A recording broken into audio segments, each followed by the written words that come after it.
At the blue corner, representing Subzone Fight Academy, Imran Yaman.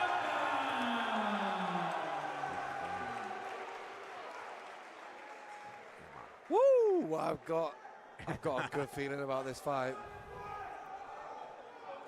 Imran looks so ready, as does Louie McEvoy. These two are going to meet in the middle. Enough. We go. I'm pretty sure, you know, Yaman shouted war across the cage. Certainly putting some intensity into this 5 early doors, you know.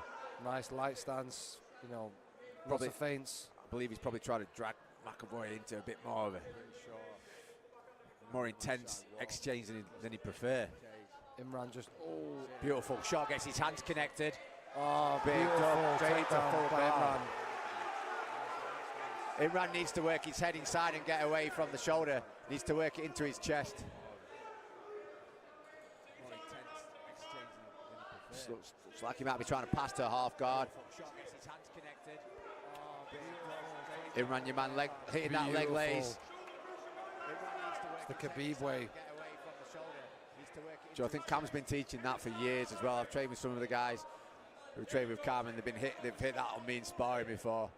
I'm talking like 10 years ago, bro. So it's a big staple of the Cam there from Subzone.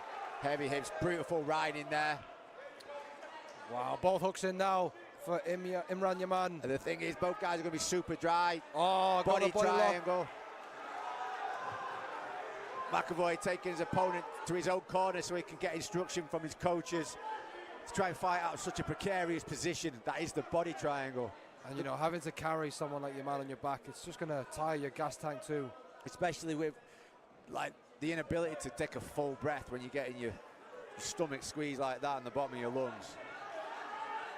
Imran Yaman finding the shoulder. This is very dangerous for McEvoy. Oh, he's on the beautiful chin. Work by Yaman. That is tight. That is tight. Eu evito confusões, mas não por medo. McEvoy did well there to avoid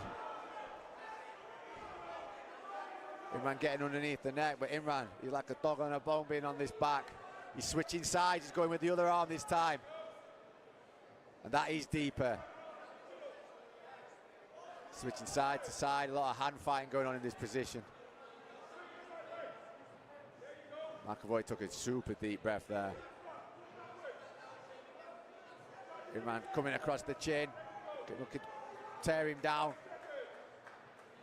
Beautiful work from Imran Yaman. Yeah, Imran Yaman's also being propped up by the cage, which is making that body triangle a little easier to hold on to. It kind of works in the favour of McEvoy because he's not going to carry as much weight while he tries to peel his man off. You know, Imran Yaman's held this position for, it's probably a minute, right? If not over a minute. Yeah. Great first round by Yaman. He just wants to stay here for these last few seconds, not get booked off. Oh, nice shots there by Louie McEvoy at the end of the round. He did well to fight the hands. Nice show of respect from both guys. I think Yaman's complaining about holding the glove. Yeah, the referee's disputing it though. Saying it's legal.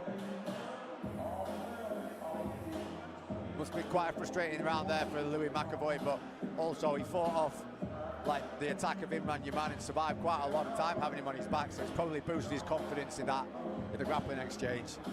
But equally for Imran Yaman, he knows his path to victory here probably is going to be in the grappling because he did such a good job of maintaining top position, following the hips, locking down, bringing that knee inside, riding, and not just taking both the back, but keeping the back for over a minute, basically.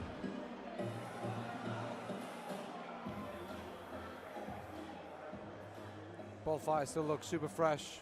Imran Yaman lays it, ready to go. But I think Louie McEvoy's a little bit more laid back about the whole scenario.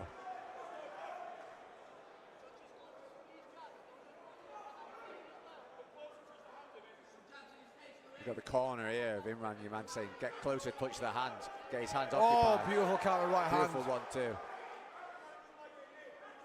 Let's see a little bit of feinting there from McEvoy. Just keep him on the outside. Lovely low kick there from the red corner.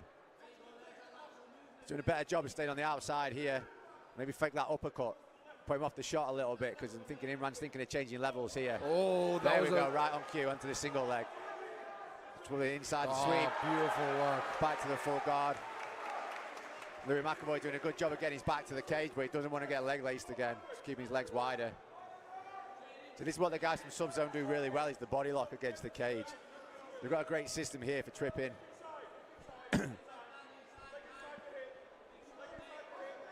Yeah, they're trying to bring the leg inside so he can bump, Imran can bump his man over, but excellent knees there and breaking off.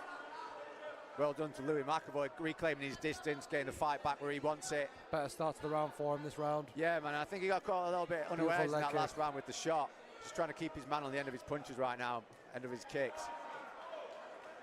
The lead leg of Imran Yaman starting to swell now, starting to redden. Oh, beautiful shot. Takedown. Louie McEvoy a little bit further away from the cage here as well, so more difficult to find the cage to scramble back to the feet. I think this is where, you know, when we were talking about, you know, the looping shots as opposed to the straight shots. Absolutely, that's where, you know, Imran took advantage of the looping shots and just tuck under and got the takedown. He sort of switched into the body lock as well, which is really interesting. Almost as if he was going to throw a shot of his own and didn't, faked it into the body lock. But what I like about Louie, you know, he's not accepting the position. You know, he's moving his hips. He's trying to get to the cage. He's close to getting his back taken again, though, and that's exactly what's happened. He's in the same position. The body triangle's not quite on. Well, now it is. Imran Yaman's climbing constantly when he's grappling. He's not just holding, he's climbing. He's looking to advance further and further towards the back and then closer towards the neck. Louie McEvoy doing a good job of controlling the gloves there. He's not got as long to gut this out and survive this either. It's just 38 seconds left on this round. So Imran Yaman's got a little bit more urgency to work.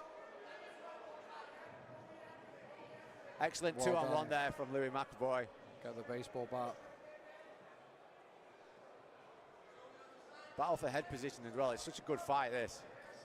Do you know what? This is obviously 2 rounds to Yaman here, but Louie McEvoy is still showing some really good stuff. You know, I think he's just come up against a better fighter, it seems. Well, striking, it tends to be, it looks 50-50 to me striking-wise, but when it's the grappling that Imran Yaman's sort of running away with, and it's systemized grappling as well.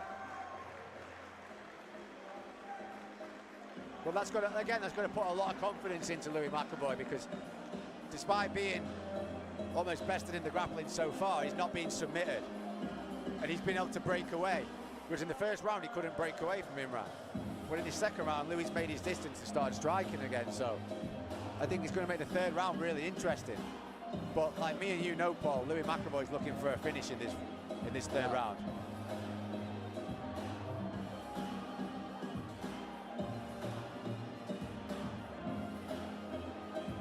I mean, Louie had a much better second round, right? You know, he did, yeah. He had more control, like you said. He was landing some nice kicks. I think it's just the hands, you know, more straighter shots, and he was. Do you know what? Both guys have had some really nice feints. Sorry, go on. Not gonna go on. I'd like to see Louie a little bit more lateral movement, not standing in front of Imran, faking that uppercut, stepping back and then stepping around. Because when he's moving laterally as well as you, he's just moving laterally without stepping backward. When you're fighting someone who likes to shoot, you're better off stepping backwards and then out, because it draws that shot and you can go around it, rather than constantly moving forward. 1-2 again from Imran. Imran's got great feet. Oh, beautiful exchange here from both guys. Both guys standing and banging. Louie doing a good job of stuffing that shot. There we go, creates a little bit more distance. Imran shot from a bit too far out then. The thing with Louie is he's so game, he just wants to nice fight. right hand from Louie, another right hand after that too. Lovely lateral movement there. I'm sure his corner told him a little bit more movement. 3 right hands that have landed beautifully, but what a takedown that is. Single leg to body lock again, gets that leg inside. Starts with the ride. Expect a few shots from the left hand from Imran, looking for the back. Louie needs to get his back on the cage ASAP. Switches that double, gets his hands connected. Oh, beautiful. Nice. Such a nice blend of positions, right? Louie working his back towards the cage.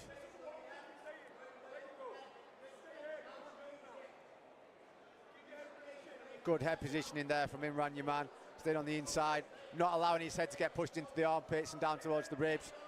Great head position again. Expect a couple of trips from this. Louie's done well to get back to his feet though. Good advice there from Kamatakaru in the corner. He's saying you're winning, take your time. It can be so tempting when you're in front on the scorecards to almost try and rush this third round to get it nailed on. But there's no rush when you're winning. This is your time to be more calculated. Fighters tend to be a lot more dangerous when they're behind on the scorecards. And Louie McEvoy's a dangerous fighter. Just need to start working for inside position. Trying to get some knees in front. Louie's got 1 minute left to produce something special in this fight if he wants to win. Imran Yaman knows that as well. He's not gonna let go of this top position lightly.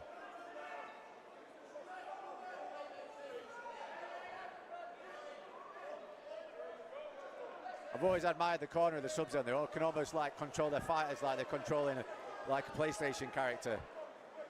It's a rare skill. Beautiful work by Yaman. I mean, that body triangle has been money in the bank for him in this fight. Louie though, he's got such grit.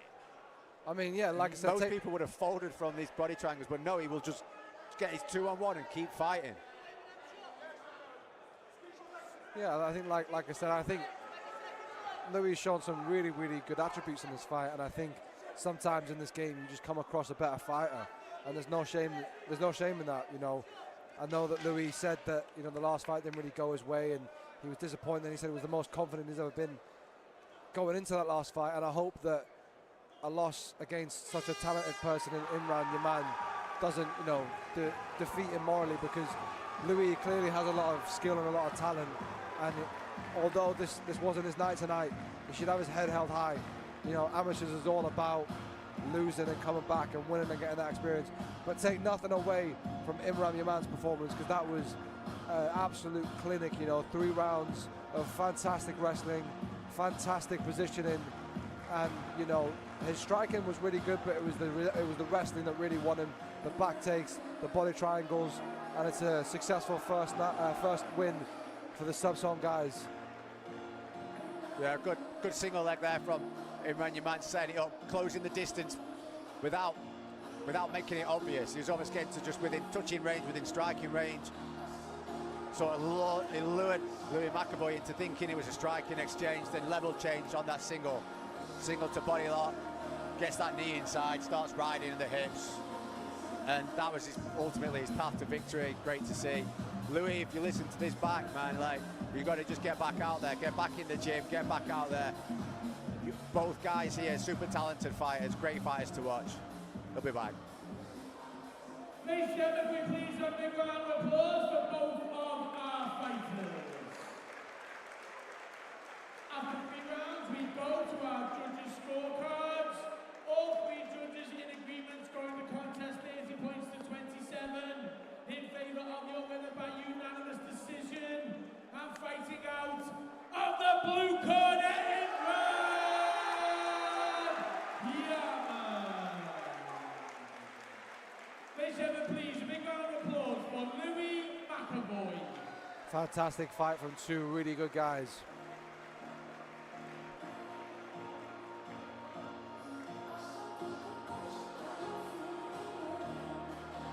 Yeah, that's what Havit is all about, getting that experience. It's great experience for both lads.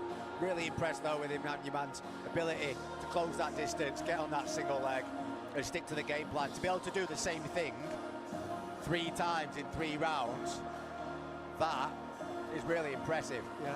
Because obviously fighters make adjustments between rounds, right? Coaches make adjustments and tell you what to do. And we did see those adjustments, right? Yeah. Louie did have a better 2nd and 3rd round, but it was just too much for him. Yeah, Imran just kept adjusting himself. Well done. It's cool. Great fight, fantastic fight. Really hope to see both guys back here on Kingdom.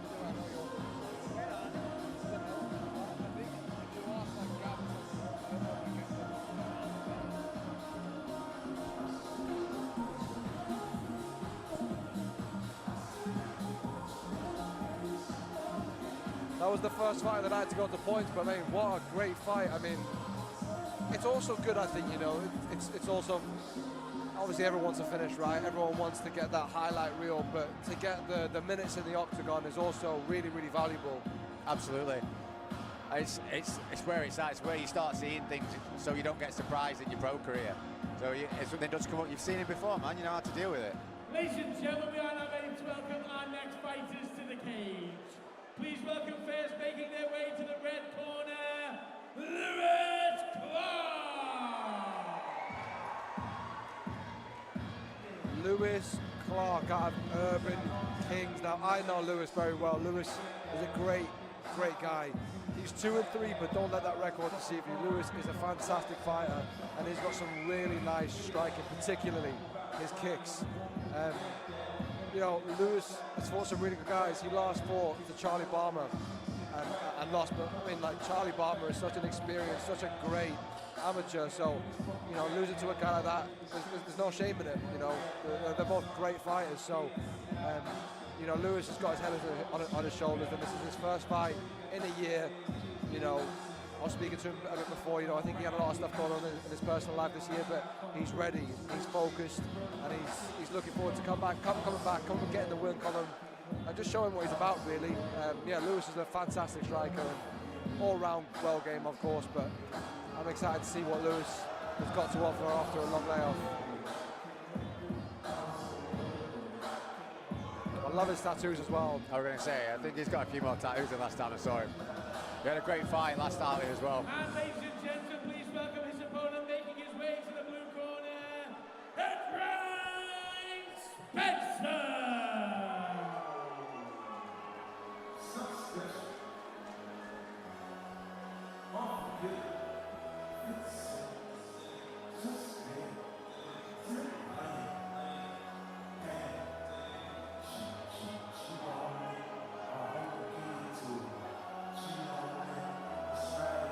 Adrian Spencer fighting out of Next Generation.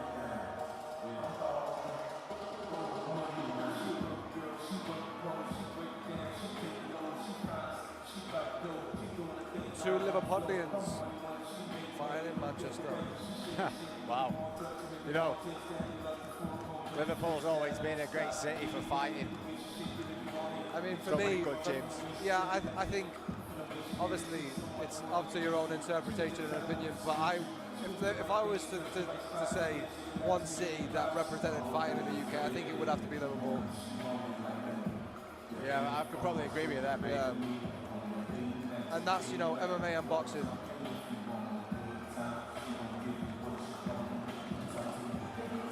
But, you know, next gen, you've got a great track record of some great coaches, some really successful fighters, obviously. You know, we know the names there, the Paddies, the Mollys, but also some other great pros, you know, the Shamrocks, you know, some really, really good guys at next gen. So Adrian's in good hands.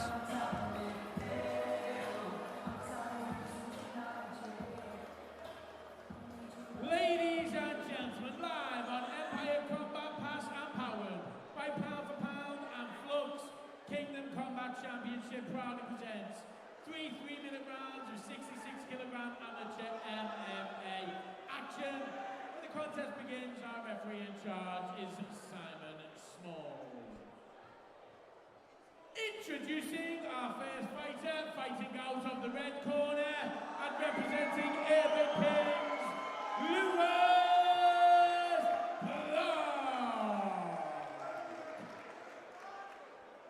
And ladies and gentlemen, please welcome his opponent, facing him across the cage, fighting out of the blue corner, representing Next Gen, Adrian Spencer.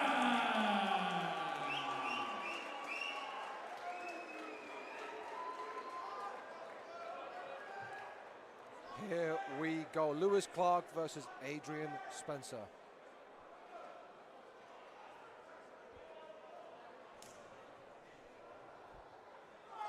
Spencer immediately taking centre cage. Oh, beautiful. Straight into that head kick from Louie Clarke. Louie Clarke really is a great striker as well. Yeah, fantastic. But Spencer's paying no mind. He's still taking the centre of the cage, pushing his man towards the fence. A lot of fakes from both guys here. Oh, beautiful right hand from Louie. Spencer just catches the kick. Also light on their feet. I'm going to say Spencer landed a nice tight left hook in that exchange there. See if he can use it again. Catch Louie coming in, maybe. Lewis Clarke loves that left kick with me.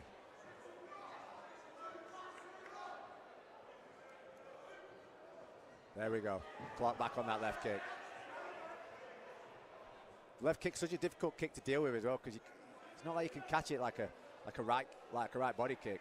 You don't want to overexpose your liver, which also leaves the head open. If you've got a good left kick, I'd say argue it's better than a good right kick half the time if you're orthodox.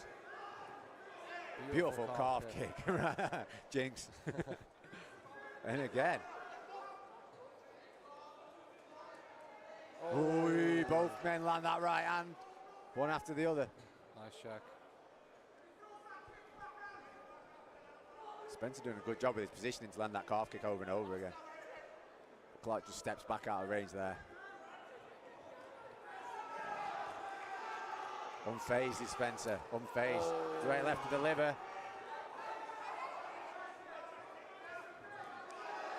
Nice little switch. Switch there from Lewis Clarke, right on the money again. Spencer doesn't want to get in the habit of keep taking those right hands. He's quite clearly got a chin, but it's not a habit you want to form. Nice teep. Love a teep. Love a good teep. I think the teep's just like a great jab in a way, isn't it? It is, especially when you've got someone like Spencer who's a little bit shorter, trying to put the front foot on, trying to press with the wrestling. The teep can be a little bit of a deterrent. Beautiful work from Lewis Clarke to get off the fence there. Spencer's right hand's getting lower and lower and lower. See if Clarke can switch that left head kick again. Needs to switch that left head kick, bro. It's always like I'm trying to manifest it from the commentary booth. Lewis has got great head movement as well. He has. Spencer's fast, though. Spencer's fast with those hands. Being shorter, the over on right's always going to be a bit of a moneymaker there. Right on cue. It's almost as if I'm controlling these guys with my mind. There we go. That's it. Beautiful. Nice. The next gen corner's calling for Spencer to press forward and put a big full stop on this round. Great pace from these guys in the first round. Oh, what a beautiful calf kick that was. I'd say both guys look considerably in size-wise for featherweight as well. Yeah. I'd say Lewis nicked that round. I think he did. I think he did on distance. And volume, I'd say. Distance management and volume, you're absolutely right, Paul. It's close, though. And what was good about Lewis as well is, we saw Adrian, have a lot of cage. He had the center of the cage a lot of the time, right? But Lewis is just so good at striking, whether he's going forward, whether he's going back, whether he's going side. That's the sign of a good striker, when you can cut from any angles and land your shots. Yeah, did some nice jobs in switching, did Clarke. For me, though, I think Spencer's probably going to shoot in this round. Yeah. Because he's landing with his hands. He can use the threat of that shot to bring the hands of Clarke down, come up over the top with the overhand right. Spencer landed that left hook a couple of times as well. Nice, snappy left hook. It's all to play for going into this second round.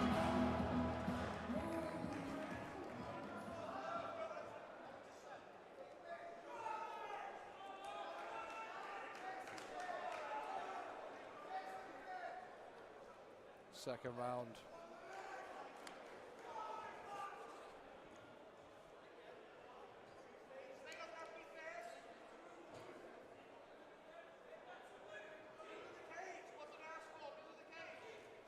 Oh, beautiful left hook right hand from Adrian. And the thing is, Spencer's got a lot of like low center of gravity, so he can plow forward with those big shots over the top of the guard. Ooh. Oh, nice head kick. Ate that like a champ. Beautiful head movement from Lewis with a 1-2. I think Clarke's sensing a bit of urgency in this round. He's felt the power of Spencer, and he wants to start putting the pace on a little bit.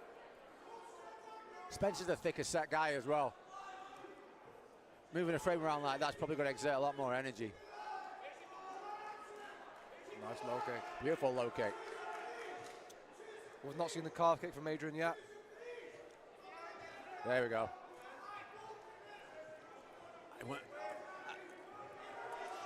I think Adrian's looking almost like he's trying to force his punches a little bit more, whereas Clarke's kind of really relaxed in his striking in the minute. Lewis is just seeing everything. He's got such good. Oh, it's a nice left hook. That is the left hook from Spencer again. You know, Lewis is never at one angle. He's always moving. He's always changing his angle. He's never giving you the same look. Yeah, and he's getting on the end of the punches as well and moving off them, taking some of the power out. Seems like Lewis is throwing to land, whereas Spencer's throwing to hurt. Oh, what a shot. That was a beautiful takedown by Lewis. Spencer straight back to his feet, though. Almost just to let him know, oh, look, yeah, I can take you down. This is mixed martial arts. Yeah.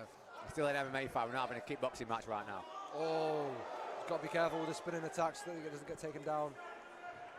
Lovely teeth, though. He's mixing things up really well now, Lewis. Beautiful. I mean, probably not the best tactic when you're landing your shots like, but still sets a precedent. Feel like Clarke's hitting his flow state right now. 40 seconds left in the first round. Nice right hand from Adrian. Oh, what was that? I think he might have rolled his ankle a little bit funny when he stepped back. Oh! Big shots here from Adrian Spence. I think Lewis Clarke might have rolled his ankle a little bit when he stepped back there. He made a little grimace, and that's not taken away from Spencer, though. Spencer's landing hard, powerful shots. Catching Lewis with his mouth open there, making him drop his mouth guard. Oh, left hook again. Well, this round was all Lewis Clarke again, but what a turnaround that is from Adrian. He's landed again. The thing is that Adrian Spencer's a super powerful guy. You cannot not acknowledge his power. And he's getting confident now.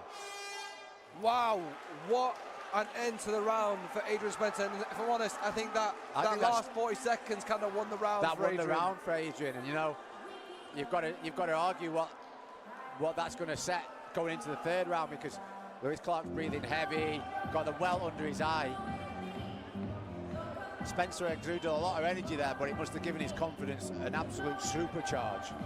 Yeah, something happened to Lewis at the end of that round. I think you might be right. I think he might have hurt his ankle that threw him off. And, you know, fair play to Adrian, because he saw that and pounced on it immediately. By the way, this is a Red Bull, not a beer. I just realized in a sec I'm drinking a beer. But great round.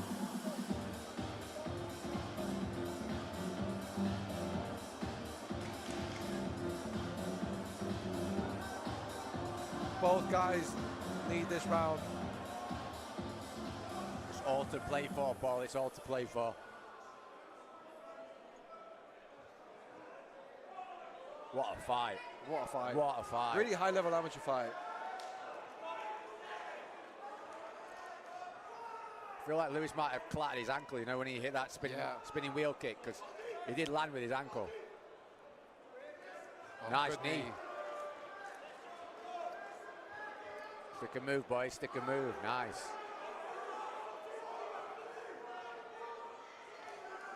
Adrian Spencer's looking for that left hook again, you know. He's had some success in that last round, and you can almost smell the bacon. He's like, I know I can land these shots. I know I can hit it with my power. The only thing is, he's just got to hope he doesn't headhunt. Well, he needs to mix a shot. I want to see the calf kick again. The calf kick was landing really nicely for him. Well, this has been the story of the fight. Spencer's been headhunting since the first bell, you know. Whereas I feel like Clarke's just been a little bit more measured in his approach, and he's just been throwing to land, varying up the levels a little bit more. Spencer's been calf kick, then massive shots to the head. And again, they are landing for him.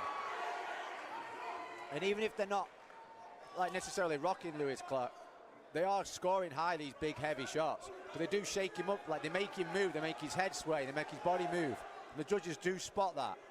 Some big, deep breaths from Lewis. He's got to be careful. I've seen him leaning with the knee a few times and have his hands low as he's doing it. He does. That right hand's coming again there. Beautiful movement from Lewis to get out of the way. Half the round left. I'd say it's level peg in the striking right now. Adrian Spencer just catching Lewis Clarke on the way out with that 1-2. It's working for him. He should go back in. Lewis is breathing heavy. He's landed with that left hook again. But Adrian Spencer's got that right hand really low. I'd like to see Lewis Clarke go back upstairs with the left high kick. He had success in round number 1. Let's move it into round number 2. Nice right hand from Lewis Clarke. Into round number 2. This has pretty much been a boxing round, this last round. Yeah, I'm going to say this is all to play for. Like, I'd say we're level pegged on the scorecards right now. Oh, beautiful work from Lewis, not accepting to be on the cage. That's a nice right hand though from Adrian Spence, and again. And he dives straight into the left hook after the right hand, scoring twice there in that exchange. Oh, big right hand. Oh, Lewis, he's got 40 seconds here to finish strong, but Adrian has put it on him. And it's same as the last round, Adrian taking it in the second half of the round, just pouring forward with the power, the precision and the speed. Oh, beautiful right hand again. He is, he's just walking his man down.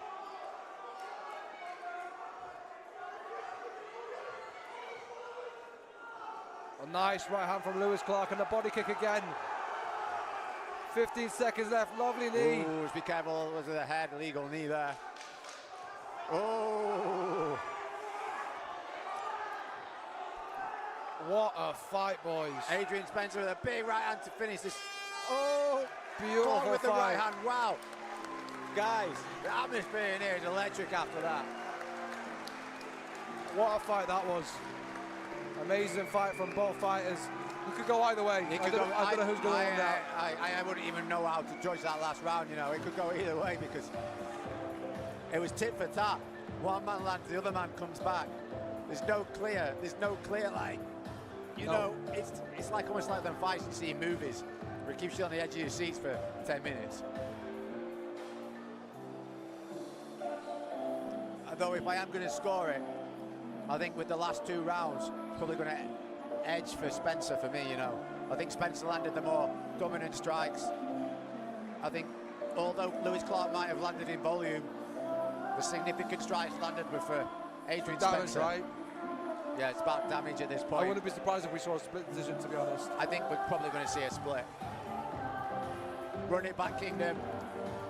Run it back. Those guys had an incredible fight there. Great fight from both guys.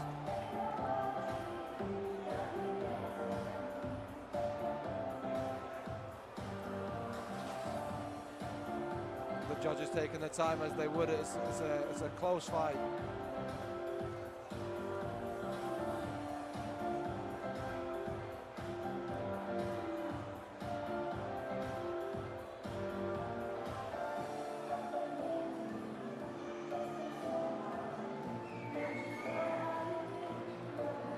And here we have the official decision. Ladies and gentlemen, can we please have a big round of applause for both of our fighters. After 3 rounds, we go to our judges' scorecards, where we have a split decision. Our first judge has scored the contest 29 points to 28 in favour of Spencer.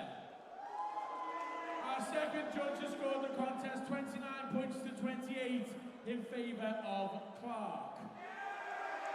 Our third judge has scored the contest 30 points to 27 in favour of your winner by split decision. And fighting out of the red corner, Lewis Clarke. And ladies and gentlemen, please, a big round of applause for Adrian Spencer. Congratulations to Lewis Clarke on a fantastic fight. And, you know, again, congratulations to Adrian Spencer because he put on a great fight, a split decision loss. I was a bit surprised at the 30-27 scorecard, to be honest. I think it was 29-28 either way. Yeah, I agree. But, yeah, I mean, I guess the judges kind of, well, that 30-27 judge would have looked at the fact that, you know, the volume and everything went to Lewis. You've got to think as well, man. They're sat in a different Congratulations, position to us. Yeah, bro. You know, I like that attitude. Let's get there one day. It's like, yeah, just get back, just fighting. He's a great guy, Lewis, man. Like I said, he's really got his head on his shoulders. That was a top fight, and he came out on top. I'm super stoked for him. He's a nice guy. It could have gone either way. Like, I was going to give it 29-28 to Spencer. Yeah. It's like I've been on the end of split decision losses before. It is what it is. Just have to remember, like, take the positives, learn from it, get back in the cage. It is that fight, like I said, the first, you know, 2 minutes of the last 2 or 3 rounds were all Lewis. It's just that last minute, the pressure did come from Adrian, but it clearly wasn't enough. And yeah, congratulations to Lewis. Making their way to the red corner, Carvalho. Oh man, I cannot be more hyped to see Lucas Carvalho fighting for Kingdom. This guy has got such a bright future. He is, I mean, he's just so well-rounded, right? You know, we talk about the IMA lads and Liam Cam, what a great gym they have. Their jiu-jitsu is incredible, but Lucas has got some serious power, some serious striking, such a nice fluidity. Like I said, I met this kid when he was around 17 years old, and he told me that he wanted to be a world champion. And of course, a lot of people will say that they want to be a world champion, but there was just something different about it. I saw the glow in his eyes. I see the confidence in him. I see the work that he puts in. I am all in on the Lucas Carvalho hype train. I think we're going to see a kid who's going to take the amateur scene by storm, and I think he just has a bright, bright future. I'm stoked, in case you couldn't tell. Yeah, I can tell, man. Got a great corner there as well. Got like international level jiu-jitsu, grappling, international level Muay Thai with K1.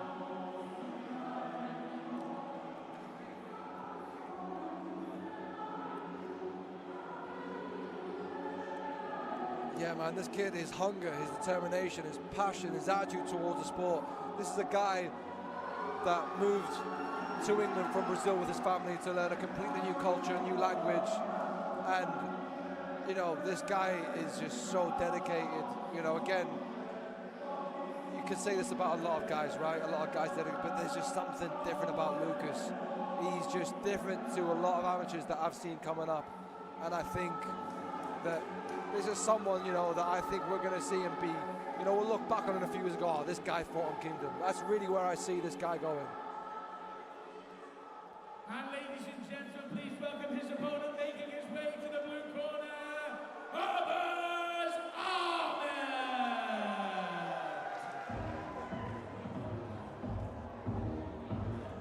That base is insane. Arbaaz Ahmed, another next-gen guy fighting at Kingdom. He's a brilliant fighter. He's 1-0. He fought in our last show and got a great performance, overcoming an early display to get a finish late in the third round.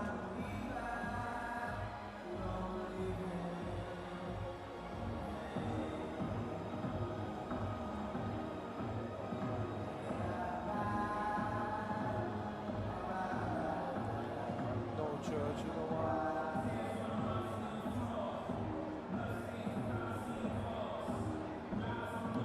Brilliant walkout song.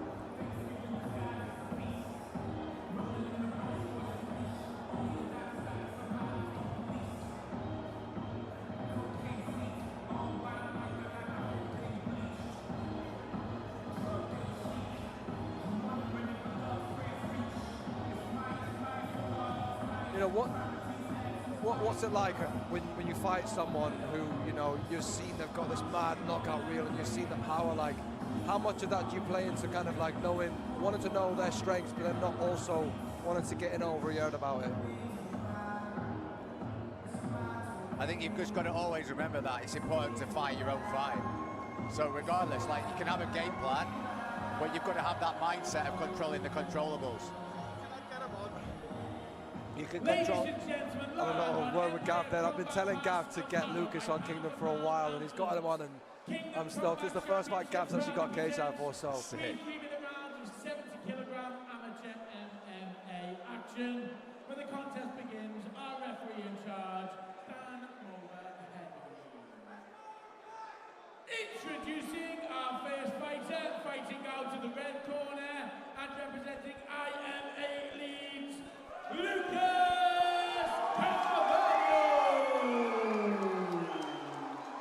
Bit of mind games that, I think. It's trying to be a bit too friendly. Facing him across the cage and fighting out of the blue corner. They're presenting next gen, Arbaaz Ahmed.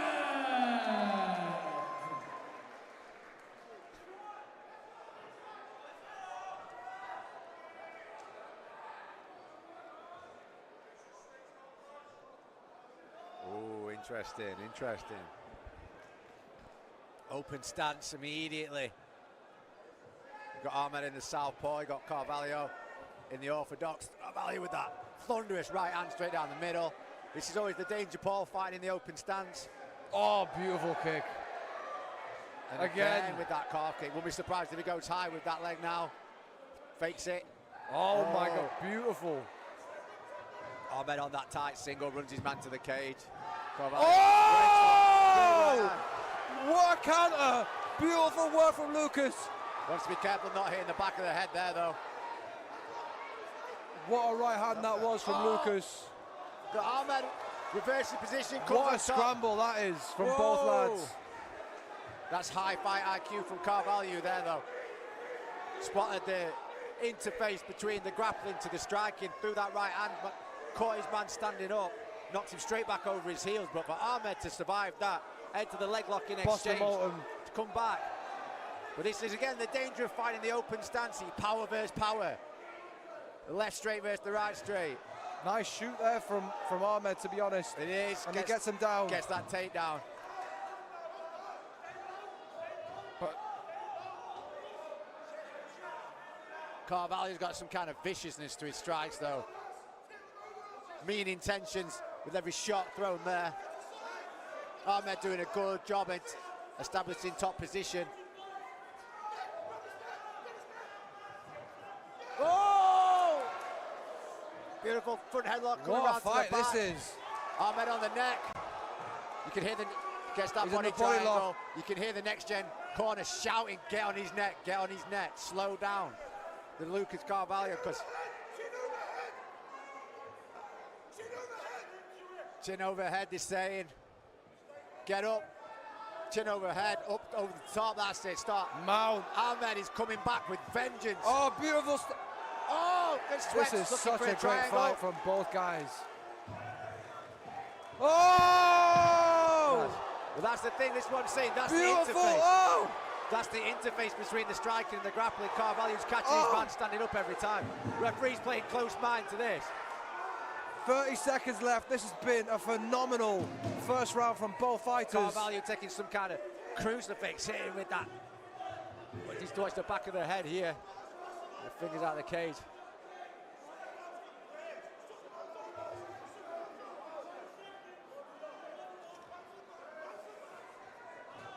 Mate, these scrambles have been so Carvalho good. On that Kimura. Looking for it. It's close. It's tight. But Ahmed's just going to try and wait out these 10 seconds. What a first round. Right, one thing I've got to say, Paul, right? I've got to talk about this before we get into ecstatics. What we've got there, we've got a fighter spotted when the other fighter isn't defending himself, and that's in the transition when he's trying to get up.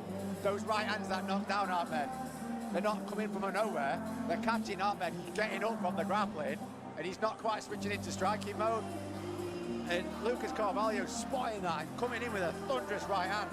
A right hand from hell, just straight down the middle, knocking his man onto his heels, and then he's leaping on him like a predator on prey. That's unreal fight IQ. Unreal fight IQ. Really And this is the first time that Lucas has gone to a second round. I mean, what I thought was really great from Lucas as well was the scrambles, right? Ahmed had some really good grappling exchanges, and it was the constant scramble from both guys to keep on fighting for the next position. But yeah, you're right. I mean, Lucas has just got some venom about him when he throws his strikes. Well, you know, hats off to Ahmed. He's survived the bigger shots, and he's done well in the grappling. If anything, I'd say he's actually had the better grappling exchanges, and he's took the biggest shots.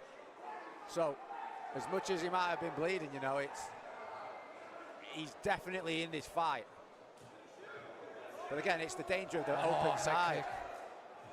But I'd like to see Ahmed keep on his toes a little bit more and keep his head down.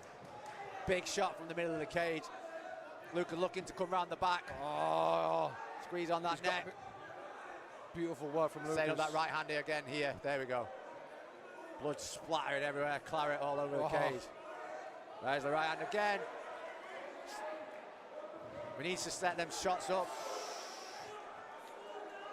Ahmed did well to take Lucas down from that position. Like at the end of the day, Ahmed's clearly got a big, strong shot, and he believes in his shots. Heavy hips there. Oh, reverse triangle. It is, but it looks like Ahmed might be freeing himself. He's got a topside crucifix.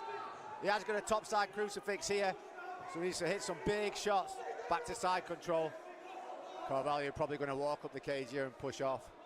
What we've got here, Paul, is we've got a guy who's just absolutely beautiful up for it. And Ahmed's a little bit slower on the venom.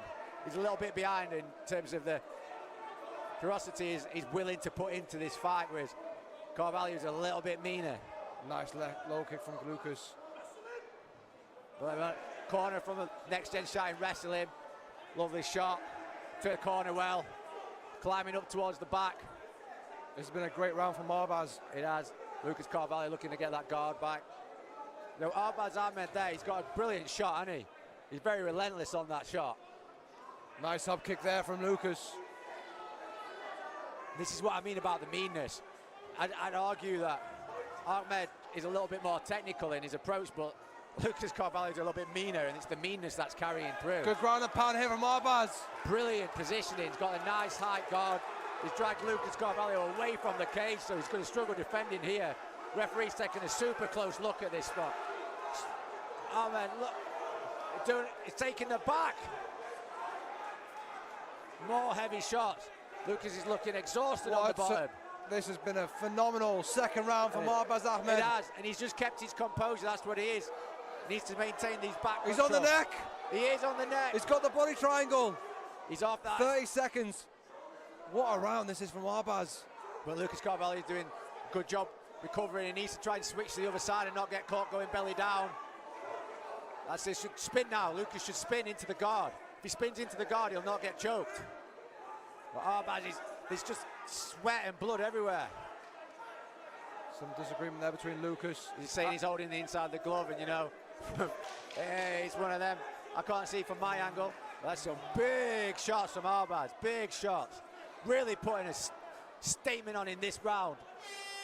What a fight this is from both guys. That was a fantastic round from Arbaaz Ahmed. We're 1-1. Woo!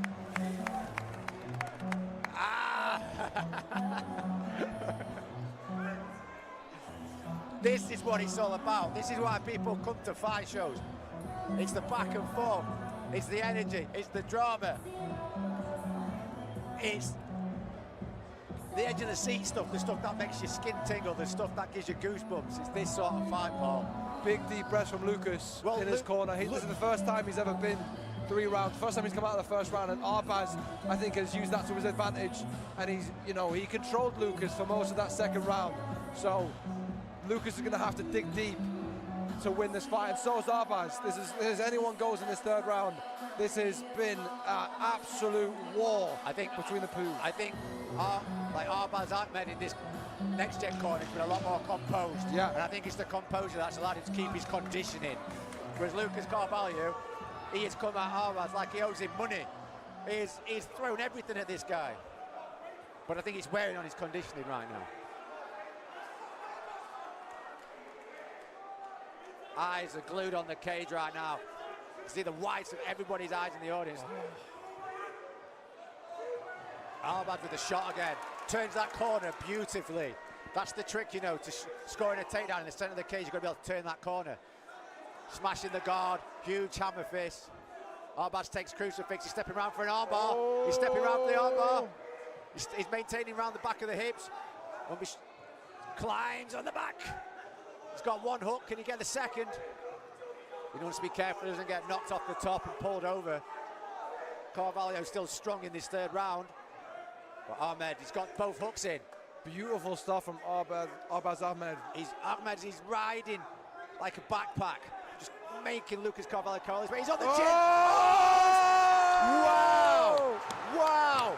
What a finish! What a turnaround! Fantastic performance by Arbaaz Ahmed. And wow, what a fight! Arbaaz Ahmed did so well to come out of that first round. He really did. And he absolutely put on a clinical in that second and third round.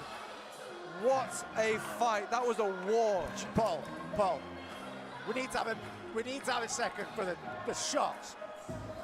Shooting like Gamzat from a mile away, gets on the leg, turns the corner.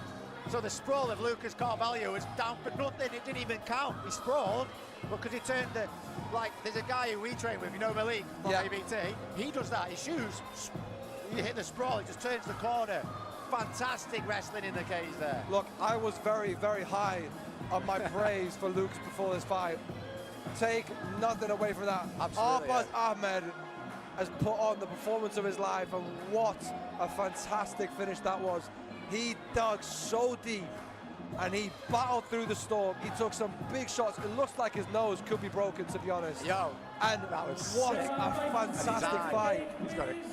I mean, both guys there. I'm a fan of it, both of these immediately. First time I watched them both fight, I'm a fan. I'm a fan.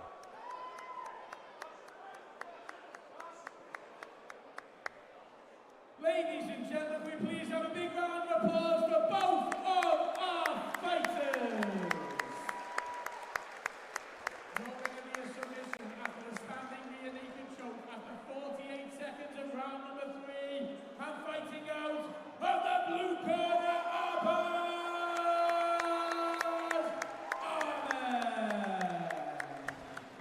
I think that's... Please, a big round of applause for Carvalho. I think that's one of the best fights we've seen on Kingdom. It is. It's up there with a title fight. Yeah. Between, can you remember, it was Billy versus... On Nations Collide. Yeah. Yeah. Who was it? That, the forget guy who- from Portugal. Yeah, I forget who it was. That and this. And of course, do you remember the Shahad Yunus fight against Brandon McDonough? That was also a great fight. Those three then, yeah, top 3. Easily top 3.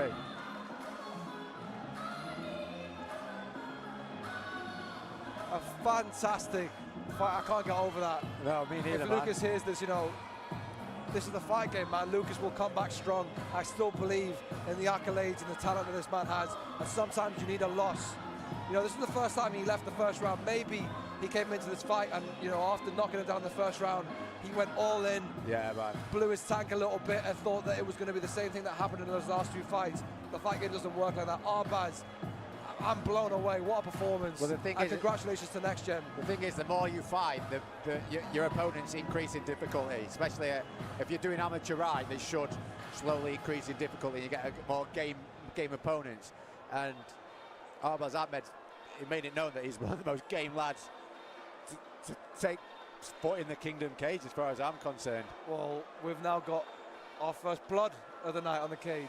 Jeez, I know that's not what it's all about, but I mean, it adds a little bit of drama to the fight. Do you know, it reminds me of, I'm kind of like sometimes, you remember the UFC meme where the guy is like, just bleed. Yeah. I love blood. I That's what we love to see, man. These are modern day gladiators. We love seeing fights like that. The fans love seeing fights like that. And those are the fights that, even though it's your amateur career, man, those are the fights that you remember. You remember those. Those are the best memories that you can have as a fighter when you put on a war and you come out victorious. That's something that will never, ever let down. You learn more from that than you do like a 2-second knockout. Of course, Absolutely. yeah, of course. Absolutely. Ladies and gentlemen, we are now ready to welcome our next fighters to the cage. Please welcome first, making their way to the red corner, Mercer. Shoot.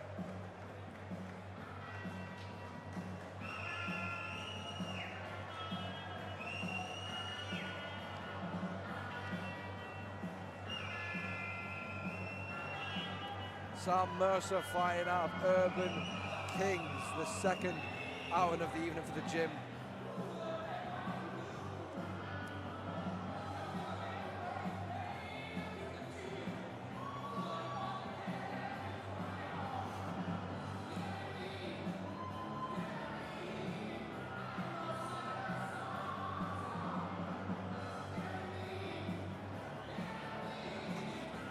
I also want to give a shout out to Dan Moavetti for that last fight as well, because both guys were hurt. You know, in the first round, Lucas had Arbaaz hurt. He dropped him a couple times. And even in the second round, you know, Lucas looked like he was close to being finished with a ground and pound. And Dan let it go. And that was fantastic refereeing. Yeah, well, he's such an experienced referee. He knows he knows the difference between, like, wobbled and hurt. Like, he knows when a fighter's had enough. He knows when it's in the fighter's best interest to step in, because maybe they want to carry on fighting and they're clearly not going to win the fight. That's experience in a referee who knows how to, like, ride that line. They're the best kind of referees. And ladies and gentlemen, please welcome his opponent, making his way to the blue corner, Cahill.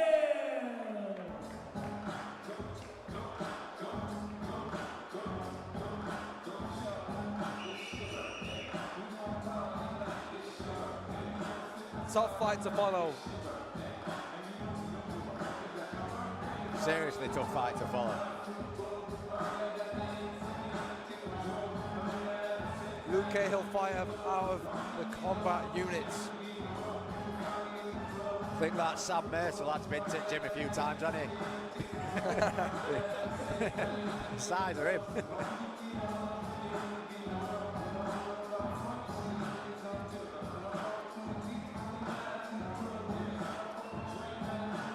These are big boys, light heavyweight.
Got a great frame, hasn't he, Sam? Yeah, he's built like a brick outhouse, isn't he? Big lad. Luke Cahill's got that height advantage. Like Luke Cahill's definitely going to have the wingspan, isn't he? He's going to have that range. It's always an interesting fight. It's only got two different types of physique. One's got to work his way inside. Physique means nothing really at the end of the day. It just looks pretty. Well, I like I was always a bit short and stocky. I always had to work inside, and like the tall lads, like to see them keeping their range. I always think it makes it exciting because there's a story immediately. You know, one guy's got to get inside, one guy's got to keep the other one off.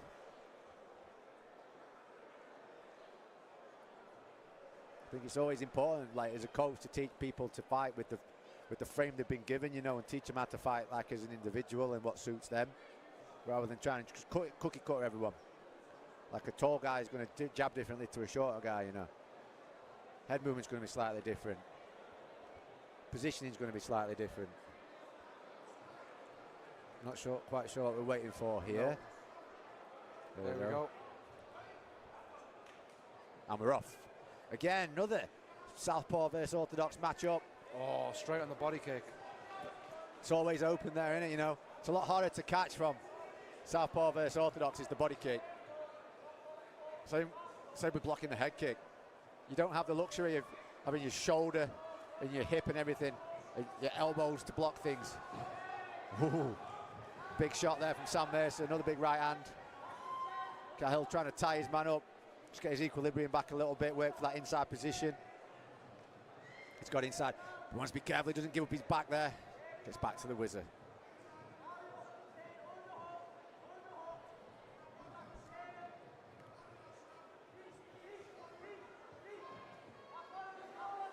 Mercer taking middle cage, just steps back out of the way of that head kick.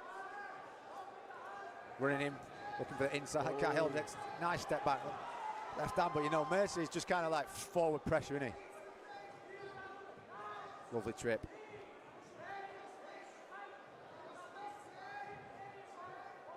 Nice frame and punch there. Nice teep.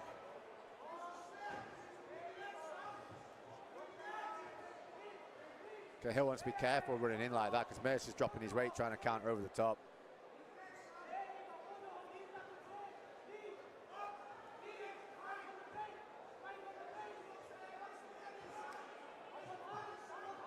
Oh, nice beautiful body shot there.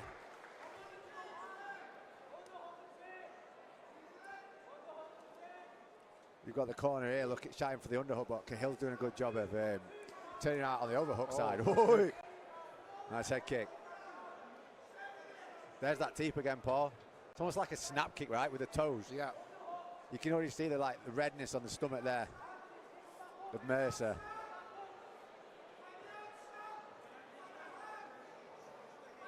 Quite clearly not giving a damn about the threat of the guillotine there. Feeling strong is Mercer, gets round to the back. Cahill doing a good job of sort of getting his back to cage, even though he's losing. Nice shots. Yeah, Mercer's got a nice grip on that far wrist. He's just lost it, but you know, get him a few powerful shots, and they start adding up over the fight, right? It's money in the bank.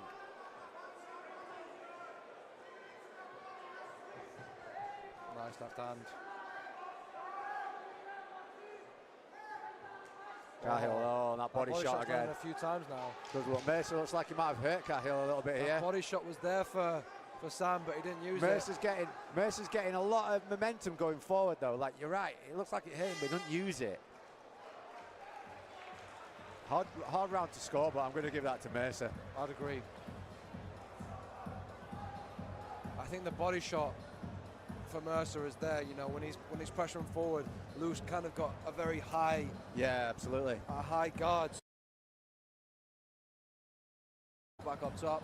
Thing is, Luke Cahill is landing his body shots of his own, but he needs to land them and then keep hitting him, land him, angle, and hit him again. The body kick at the end. The body kick's done really well for Lou. It'd be nice to see him, you know, maybe not. I feel like the left high kick you can kind of see from a bit of a mile off, so I think if you just continue to chop with the body kick and then throw the left high kick a little less frequent, it will come as to more of a surprise. Well, first round's out of the way, both lads have got a feel for each other going into the second. Could probably really start implementing their own game plans.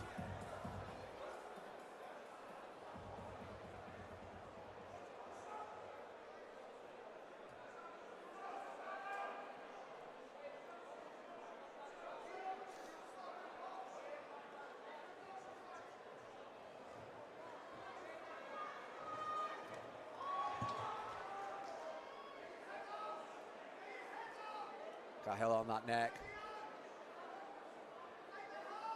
Nice knee then. Almost in like a cow catcher position. Could probably use that to turn off the cage. There we go.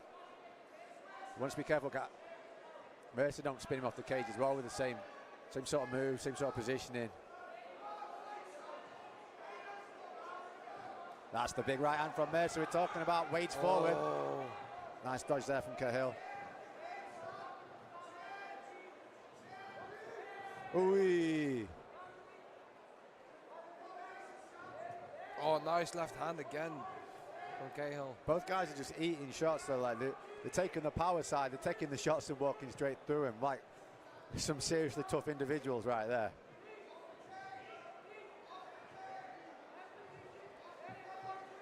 I think Cahill's had significant advantage against the cage, though. Mercer necessarily with the pressure, but Cahill's done a little bit better. Nice uppercut there from Mercer. Nice. Oh, nice right hand again.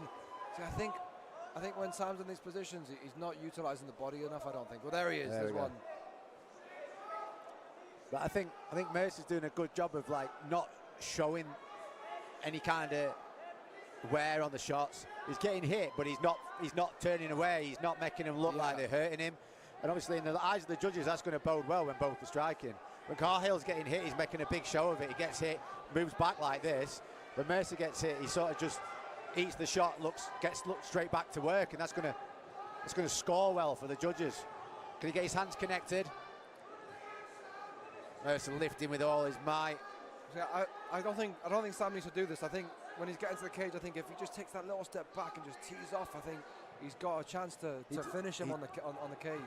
He does. I think Nice lovely body kick of them. But I'd like to see him, Cahill, start getting back to his volume of strikes rather than covering up. Punches in bunches rather than one bombing, because Mercer's just walking forward at this point.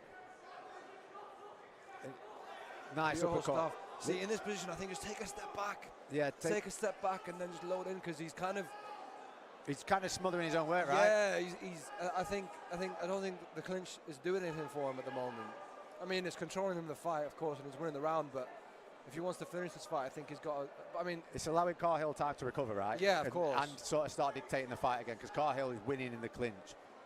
He's turning the tide like this, getting his knees, and he's breaking off. That's what I mean. Whereas Mercer needs to keep the distance. Yeah, work on the inside, but don't clinch.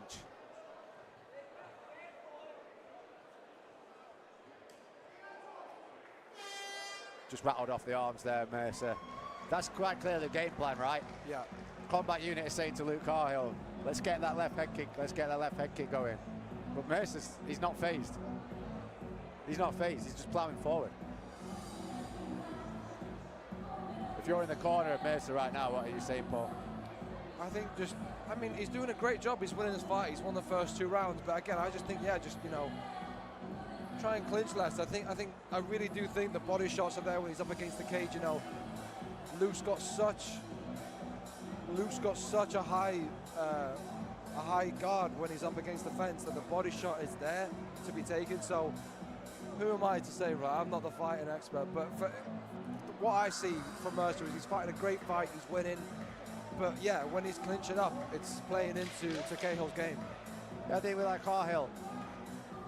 If he could just keep his distance this round, keep landing those kicks, he can slow Mercer down. But he's had a lot of success with just moving forward, just being a freight train, just big right hand, big body shot, big hook. This is the 3rd and final round.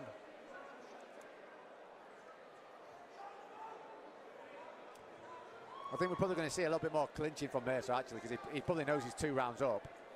And if he can get a takedown, he can finish on top. Nice left hand there from Cahill. So the closer we get towards the end of this round, the more probably going to see clinching. But, you know, these are big boys. One shot could mean lights out from either man. Oh, both landed. That's where Cahill doing a really bad job at turning his head when he's getting hit, you know. Even if he's not hurt that much, it's not going to bode well if this goes to judges' decisions, because they're always going to be looking at who's like this, who's going and running around with their hands up, who's turning away.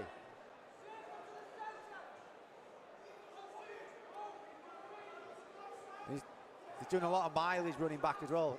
He'd do better to use his jab, use his teep. I think Sam's fatigue is allowing Luke to kind of circle out as well, but he's done a great job of catching the kick and taking him down. And getting top position. This is the thing, like, Mercer knows that if he maintains his top position, he's going to win this fight. But it don't mean he's not going to go for the finish. Start crowding those hips. That's the problem, you know, when you fight someone quite a lot taller than you, when they start tripoding up like that, they get up fast. So you need to seriously start crowding the hips and breaking their base, keeping their hands on the floor, keeping their knees on the floor. Ooh, nice beautiful uppercut.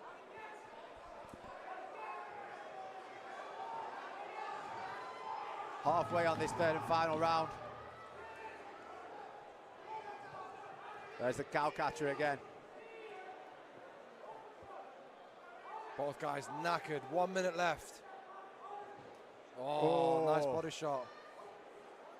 Again, I don't like, if Cahill listens to this back, it's not a big criticism of you, mate, but I'm not a massive fan of the whole, like, really shelling up and cowering away, because it don't look good, bro. Even if you're winning, it doesn't look good on the judges. Well, he's done well to get the body lock and take him down here. And he's got 45 seconds to work. And maintain top position.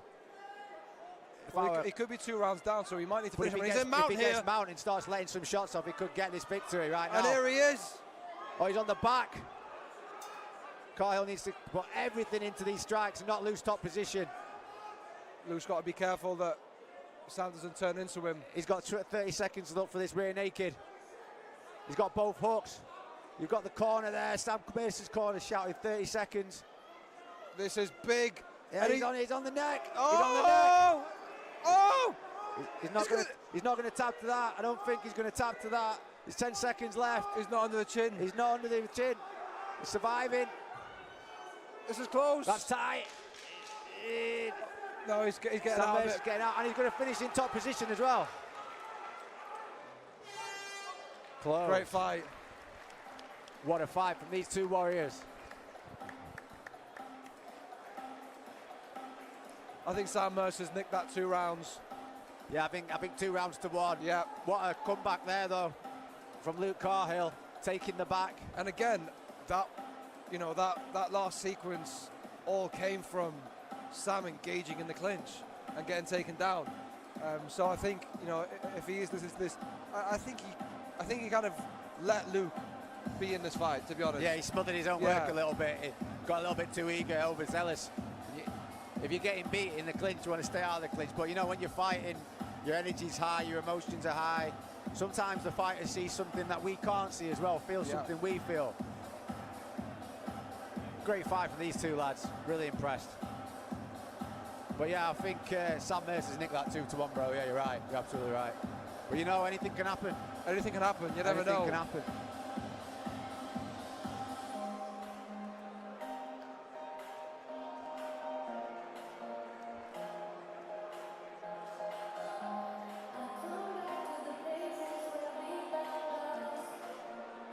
As we head to the judges' official decision.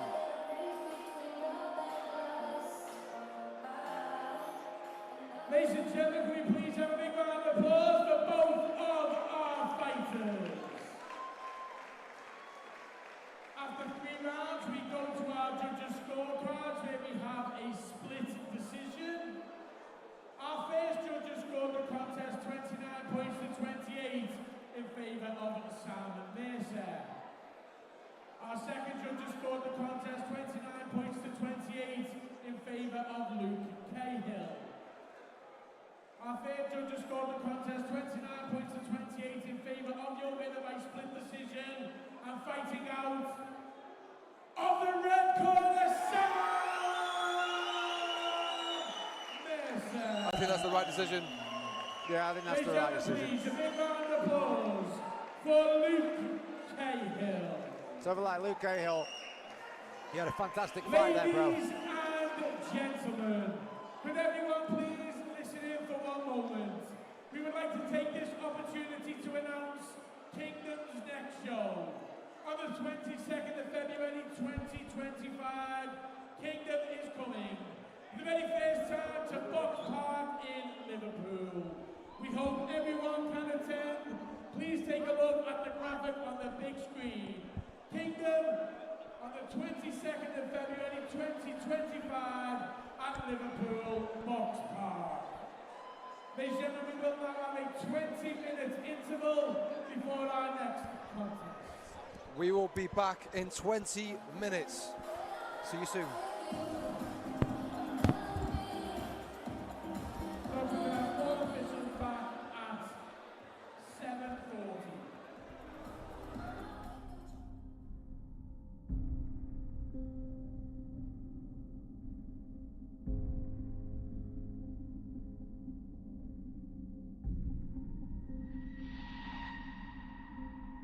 Work me till my bones break, I fight until my body shakes. Let them have it all, 'cause we've something they cannot take. They pray on our devotion, talk it out, emotion. Build us up or break us down, we're never letting go. And I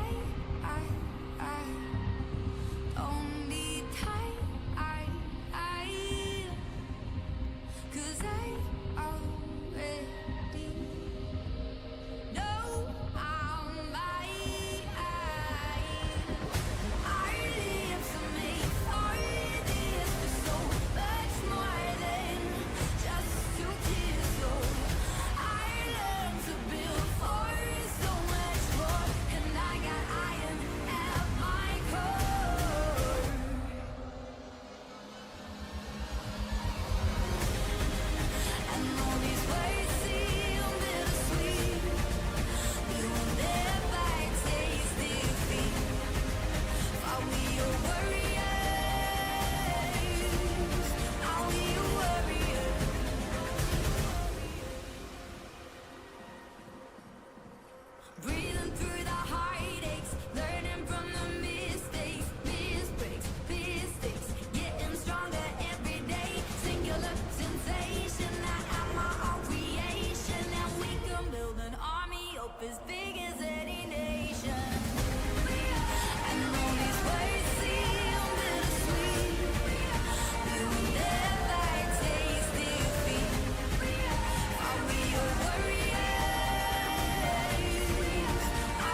Ladies and gentlemen, we are now ready to get back to our MMA action. Please welcome our first fighter making their way to the red corner, John Johnson. We are back. We've got a bantamweight title eliminator between John Johnson and Jordan Jones. John Johnson of Aspire being cornered by his older brother Scott Johnson. We know how good Scott Johnson is. It's so nice to see, you know, families that are in MMA. You know, we're going to see it in the main event with Tom and Callum Mullen, and there's a certain level of, I don't know, it's like a deeper bond between each other. You know, we always say that you make brothers and fight, and then it's a big family, but it's like extra. There's that extra level when it actually is your blood, right? When your blood's in there with you. Yeah, absolutely. And as you find with families as well, like brothers who train together, they've always got a training partner. There's always got someone to rely on. Always got someone to push them. And I think that does help as well, because like you say, it's a deeper bond. There's always going to be someone in your corner, someone you can train with. Someone to maybe tell you some stuff you don't want to hear, something to lift you up, you know, when you need picking up. Someone to share the good times with. It's great to see. I like to see it. John Johnson 5-1. He's actually fought in every version of Kingdom that we've had. He's fought on the numbered card, he's fought on Nations Collide, and recently the Friday fight night. You know, his last fight against Carl Holland was fantastic. He got a first round standing guillotine. And yeah, it was just a beautiful performance. You know, he took his time, and then as soon as the opportunity came, he just slipped it in. And this is a title eliminator for a reason. He's undefeated on Kingdom, and you know, he's looking to get that gold strap. So this is a big opportunity for John Johnson. I've seen John Johnson have some fantastic fights in this organisation before, so I'm really looking forward to this one. He's got 3 first-round guillotines for the Kingdom, so we know what he likes.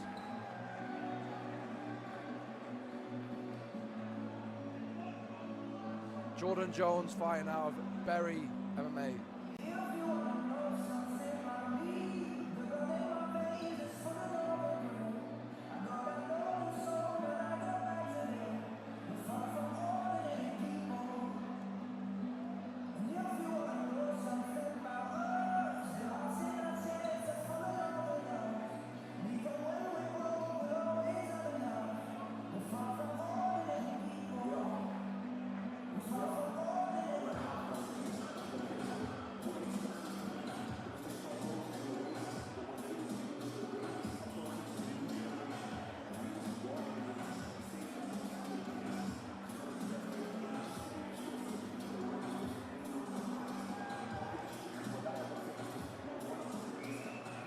Just seeing Scott Johnson giving some tips to his brother there about what to expect.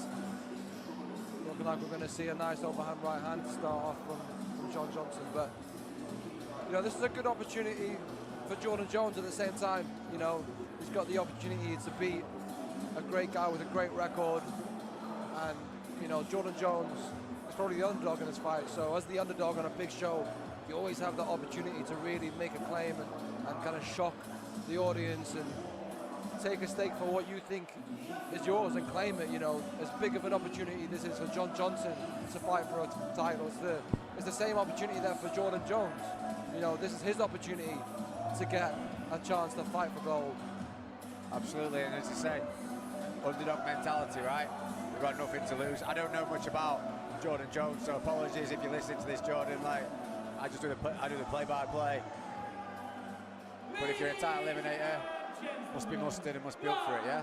Empire Combat Pass and powered by Pound for Pound and Flux Kingdom Combat Championship. Proudly presents 3 3-minute rounds in a 61-kilogram amateur title eliminator. Our referee in charge when the action begins is Simon Small. Introducing our first fighter, fighting out of the red corner and representing Aspire, John Johnson!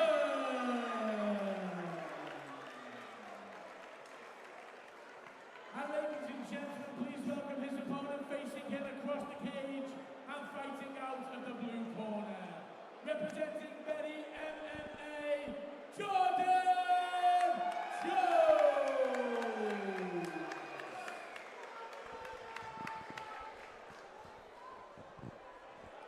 JJ versus JJ, battle of the J's, right? Oh, yeah. Jones is looking nice and calm. Here we go.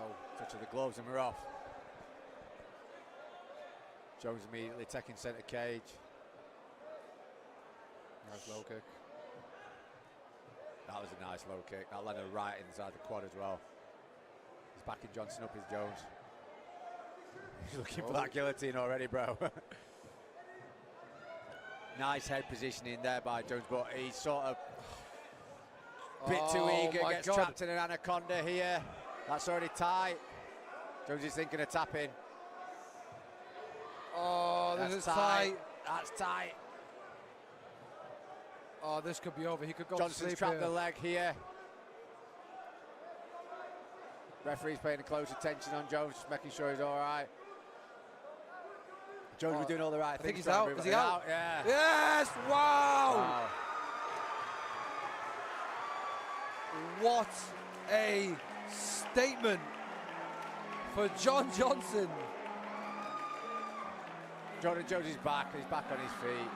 He's okay. You know, he was just a little bit too eager to achieve that takedown.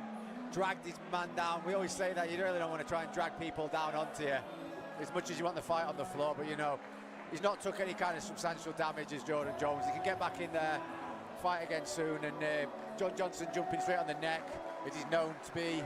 That's where he likes to go, innit? You know, front headlock, get a choke off there. I mean, that was brilliant, you know. It's kind of reminiscent to his last fight on Kingdom. You know, he really took his time, and as soon as that opportunity came, he does not let those opportunities go to miss, and that's the sign of a really high IQ fighter, when he sees what there is and takes it and pounces on it and doesn't waste any time. Well, absolutely. His brother's a really good grappler as well, you know, like, so he's going to be training with really good grapplers day in, day out. You know, combat-based Liverpool, he's got Dean Garnett over there, another incredible grappler, really known for his guillotines as well, his front headlock attacks. Fantastic. Great work there by John Johnson. And commiserations to Jordan Jones, you know. Ladies and gentlemen, we please have a big round of applause for both of our fighters. After 54 seconds of round number 1, and fighting out of the red corner, John Johnson. What a fantastic way to win a title eliminator. I mean, that is all the style points that you could ask for. A fantastic submission in the first round, and you put the guy to sleep. It doesn't really get much better than that. Well, no, that's the thing. Like, he managed to stay composed, took top position, because what you got there from Jordan Jones is he was like dragging his man to the ground. You're always running the risk of having someone on top of you when you've done that. He spotted the guillotine, went there, went front headlock, arm over the top, anaconda, man. You know what, it's difficult as well finishing anaconda from the front like that. A lot of people will roll through or at least bump him over. Did all the right things, trapped him with a leg, you know. Yeah. That's all she wrote. And, you know, it's the difference towards the end of the card, you know, we saw earlier on in one of the earlier fights, you know, it was trying to get the submission before the position. Yeah. Whereas you saw that's the perfect execution of position, and then getting the submission. Absolutely, that's it. But that comes with experience. Yeah. And you can train that in the gym as well, like you can install that in the gym.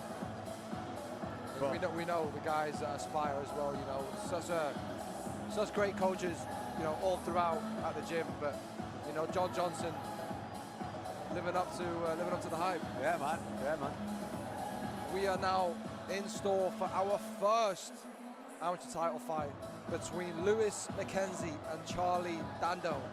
It's always exciting when it comes to the title fights. Yeah, man, I can't wait for this fight. We've seen Charlie Dando fight at Kingdom before. Put on a phenomenal performance last time out, you know.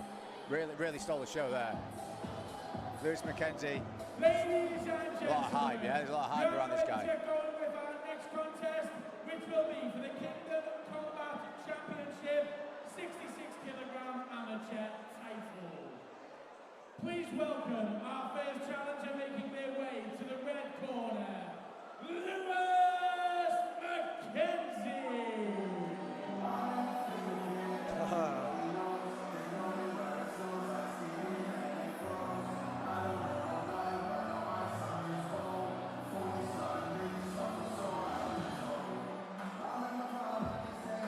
statement early, is Louie McKenzie. It's a lot of confidence. Yeah, man, though, this guy exudes confidence.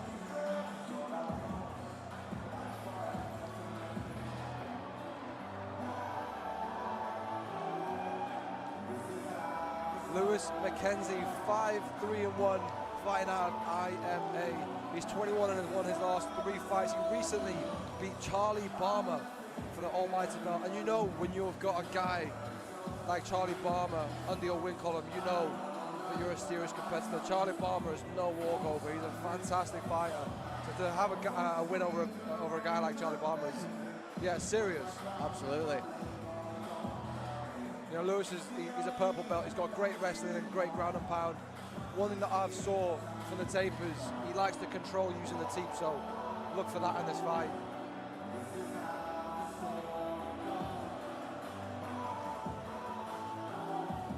So you say there's a lot of hype behind Louie, right?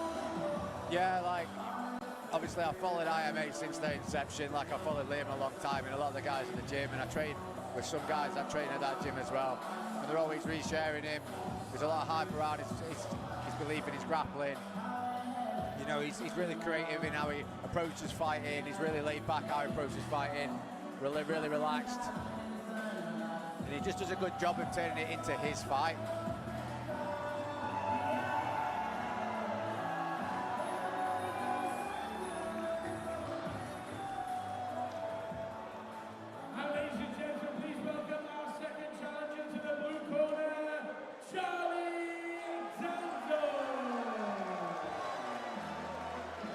Dando, the home crowd favourite, 6-2, fighting out of sub-zone. He has also won his last 3 fights. He last fought in Kingdom in this very arena, beating Sam Lynch in a very solid all-round performance. He's got slick jiu-jitsu, his striking having improved recently. He's an experienced amateur, you know, this guy's fought for a title against David Comer, who competed in the IMAF, so I think these are 2 very good amateurs with loads of experience. 2 different energies as well. Like I said, you've got McKenzie there, nice and relaxed. Even if he's walking out with his crowd in his cage, he's still super laid back, just waltzing into the cage, taking his time. Charlie Dando's fired up, ready to go. Fighting for a title in your home city as well, you know. There's a lot of pressure, but it's also such a great opportunity for you to create history for yourself.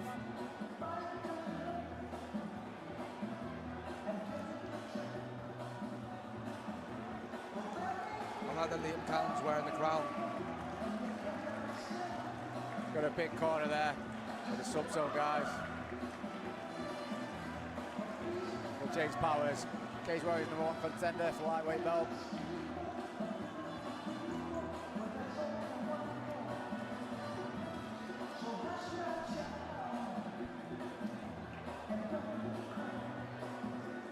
The first title fight of the night.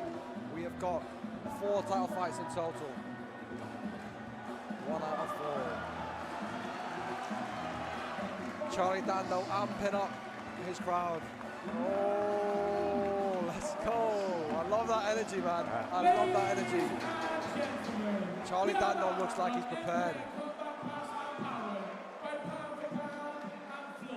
I like his GTA shorts. Yeah, sick they are.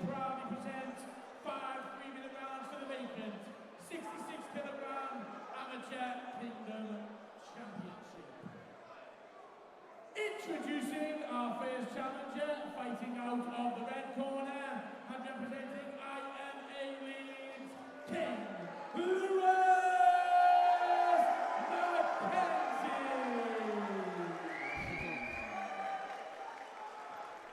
And please welcome our second challenger, fighting out of the blue corner, representing Sub-Zone Fighting Academy, Charlie Dando. Everybody's on their feet here for Charlie Dando. Electric.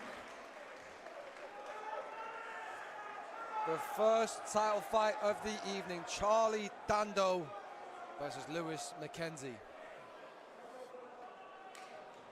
And off we go. McKenzie wasting no time getting on that calf. 2 calf kicks, slipping the right cross, lead uppercut, beautiful. It's always exciting again when we've got fighters in the open stance here. It's power side versus power side, left versus right. McKenzie doing a nice job of faking with that uppercut. I love that lead uppercut. It's very McGregor-esque. Charlie Dando holds his guard really tight to his body as well. It's always interesting. Oh, nice left Because hook. when we watched in that last fight, he loves to get inside, use his slips and counter. That's going to pay into his advantage, especially when he gets towards the grappling. And what's the difference, you know, like fighting the 5 rounds, those extra 2 rounds? How much different is the training? Obviously, you're doing constant rounds all the time anyway, but knowing you've got 2 extra rounds, like what's the difference in the preparation? It's all down to pacing, right?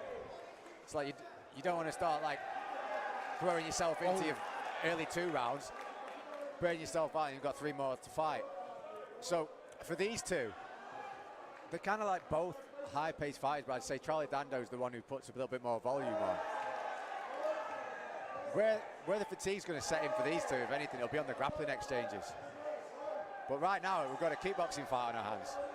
2 really good grapplers, content to kickbox, because they're good strikers as well, both of them. Lewis McKenzie's landed a lot of left hands, and the teep has been there as well. But McKenzie's also switching stance, which is working in his favour.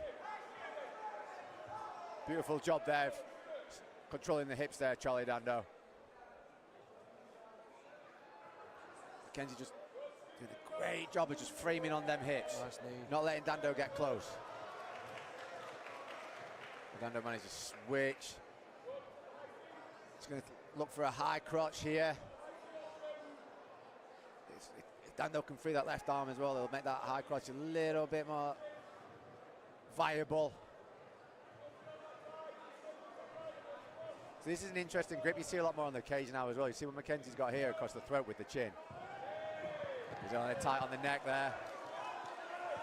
Looking to thread his arm through, maybe for an arm in Gilly.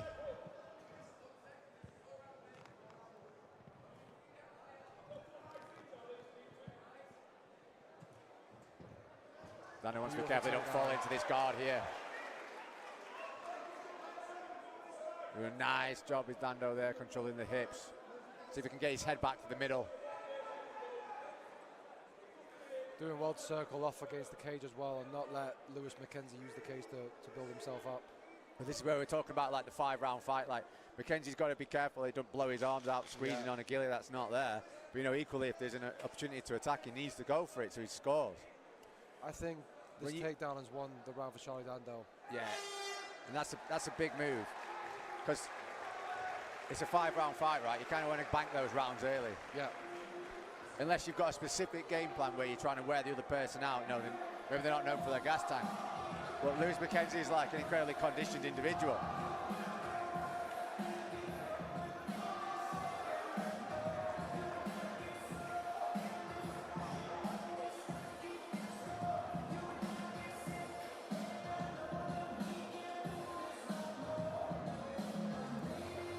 We've got 2 fantastic strikers there in either corner giving advice right now. So it makes you think that maybe it's the striking that's taking precedent in terms of like the urgency for this second round. Yeah. Well, I think Dando's going to want to close that distance again. But for McKenzie, it's all about keeping him at range, keeping him on the end of his punches and the end of his teeps. Use that teep again, switch, move off. Second round.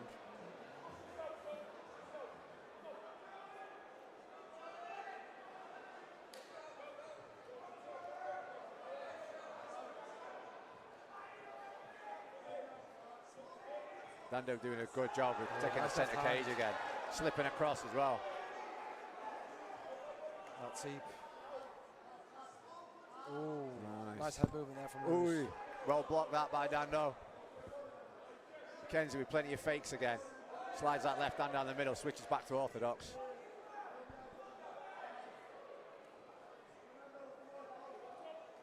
Oh, nice left hook. Switch of the stance again there from McKenzie. He's always faking that left leg. Charlie's doing well to have the centre of the cage.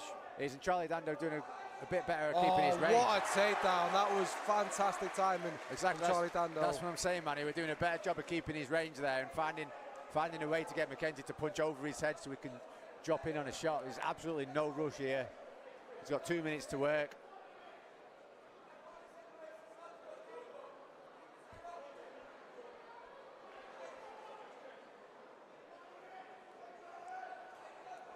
There's an armbar there for McKenzie. If he can pivot his hips enough, there's an armbar attack there. Because Dando's arms have come uncrossed, well, sorry, unlocked for a split second. Now he's done a good job of pulling his elbow in. It's gone. He's looking for it. McKenzie's looking for it. He's looking for that angle.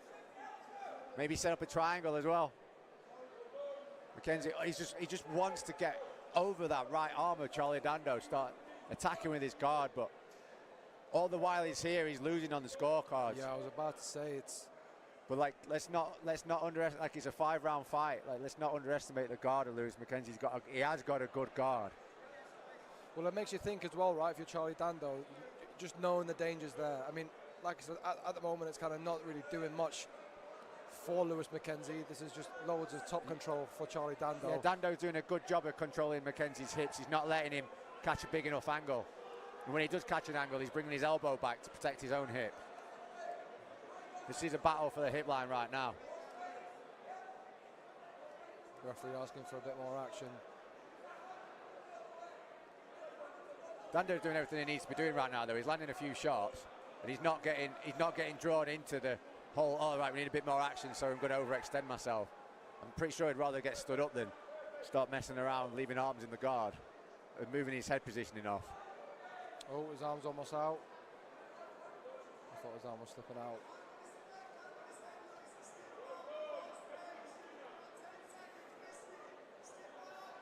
See, Dando pulling that right elbow back like that and then achieving that body lock. It's just nullifying the guard right now. So it's another dominant position and another dominant round for Charlie Dando. That's 2 in the book, so. Great start to the fight for Charlie Dando. And that's not using a lot of energy either. That's the best thing about it. He's not blowing the wind, trying to run around the guard or trying to constantly get out of subs. He's just holding his man's hips. A few shots working. And those shots all add up for ground time as well, because if he just sits there, they're going to stand him up. But it's a really smart round, that. I wouldn't be surprised if we don't see that again, though. I think Lewis McKenzie's probably going to try and get back to his feet, or at least try and get back on top a lot sooner.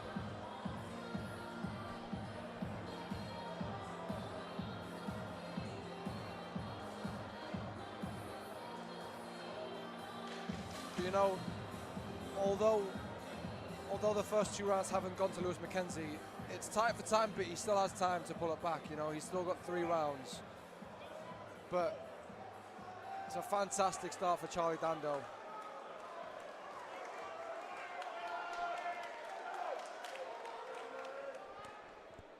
McKenzie's straight on it with the feints at the beginning of every single round, though. Oh, lovely. You know, but he's already 2 rounds down. He really needs to win this round, so he can go into championship rounds with good innings, you know. Nice slip counter.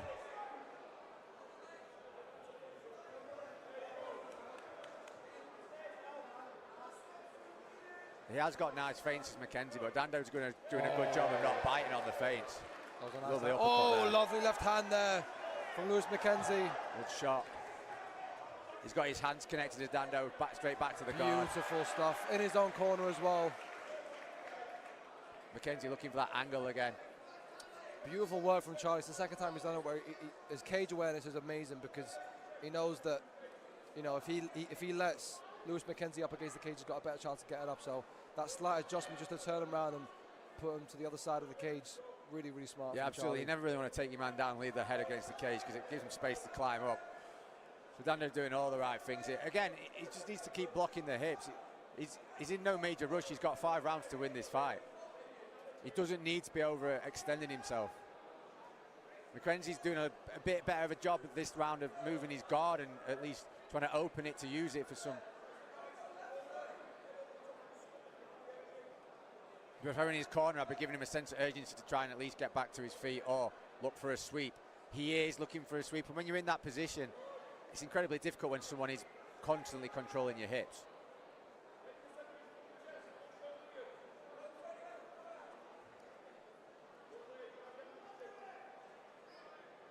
I mean, this has been Charlie Dando's fight from the first minute of the fight, really. It has. McKenzie needs to try and get his feet on the inside.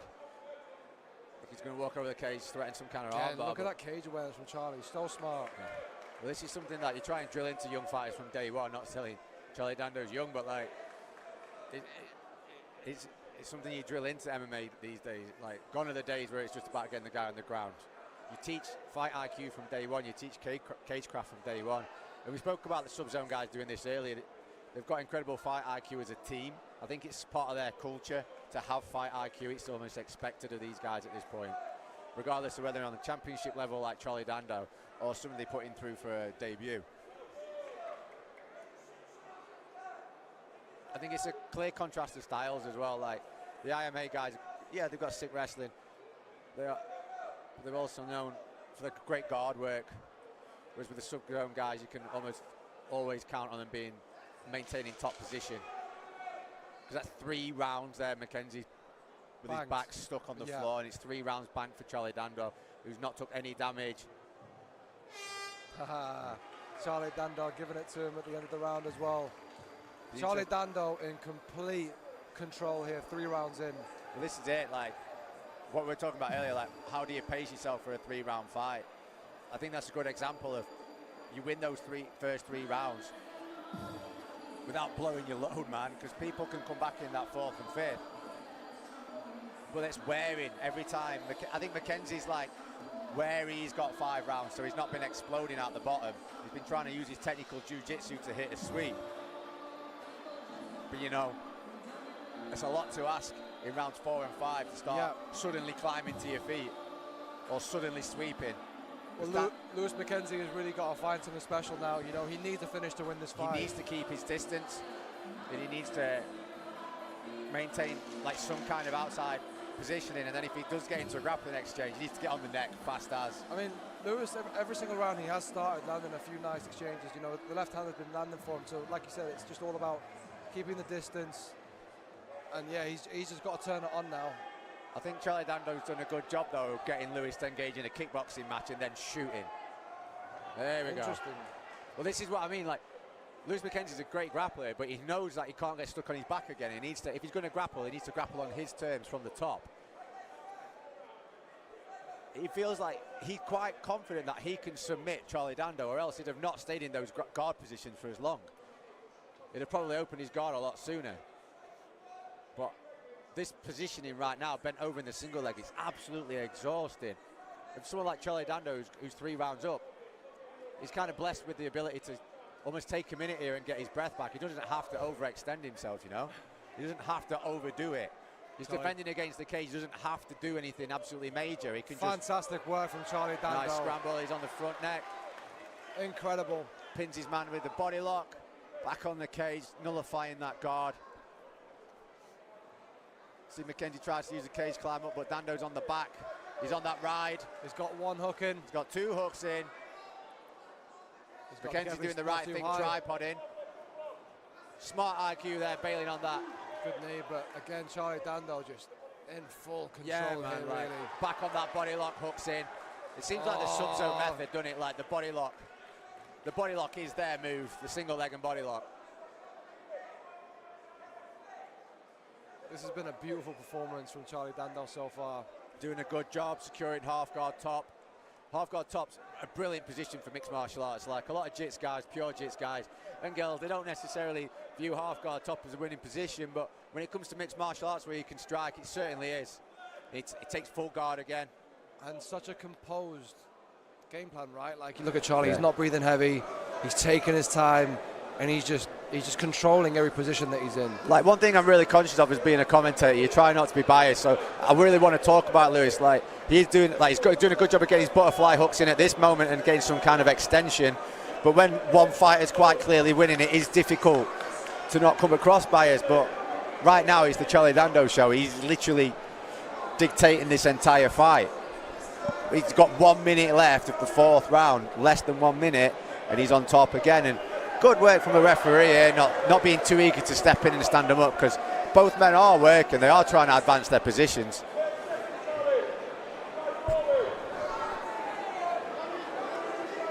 This is the sort of fight I like to see at amateur light. As much as everyone loves fireworks, I just like to see people go out there and put on a good display of control and performance. I mean, this is a professional performance from Charlie Dando. Well, the thing is, McKenzie's incredibly dangerous in his guard and his striking, so if you're going to beat him, this is how you want to beat him, right? You want to smother him, stay on top, but don't get swept. Fantastic fight so far. Charlie Dando making this look easy. McKenzie needs a finish in this round, needs a knockout or a submission. He needs something big, that's for sure. I think what you've got here, though, you've got system versus system, and the ASW, the sub-zone system is different, and it's the sub-zone meta that's winning at the minute. If you think back to the fight that they had on previously with Ahmed, he did a fantastic job, like, of using that system, of getting that far hook in, controlling the hits, riding, and getting the other hook in. When he got guard, he keeps his head in the middle and he controls the hits. Whereas the system from the IMA corner is not necessarily coming through because he's not having a chance to breathe, unfortunately. Well, don't get it wrong, McKenzie's a sick fighter, he's just not given a chance to breathe. Yeah, it's been a shut-out performance so far for Charlie Dando. This is the final round. And he's got every right to do that. It's for a belt, you know? At the end of the day, guys, fighting's about winning, right? You've got to win. You want to be good at fighting, it's about winning. It's not about taking loads of damage and doing silly things, and Dando doing all the right things to win this fight. Beautiful left hook, and again just draws McKenzie into a firefight, shoots underneath. Lulls him into a false sense of security, level changes, get underneath. Looking for that leg lace. Lewis McKenzie can't accept this position. He's doing his absolute best as well. He's trying to work from half guard. But Dando's just doing all the right things, blocking the hip on the far side, keeping his head in position. He's on that cross face now. Back to full guard. Interesting.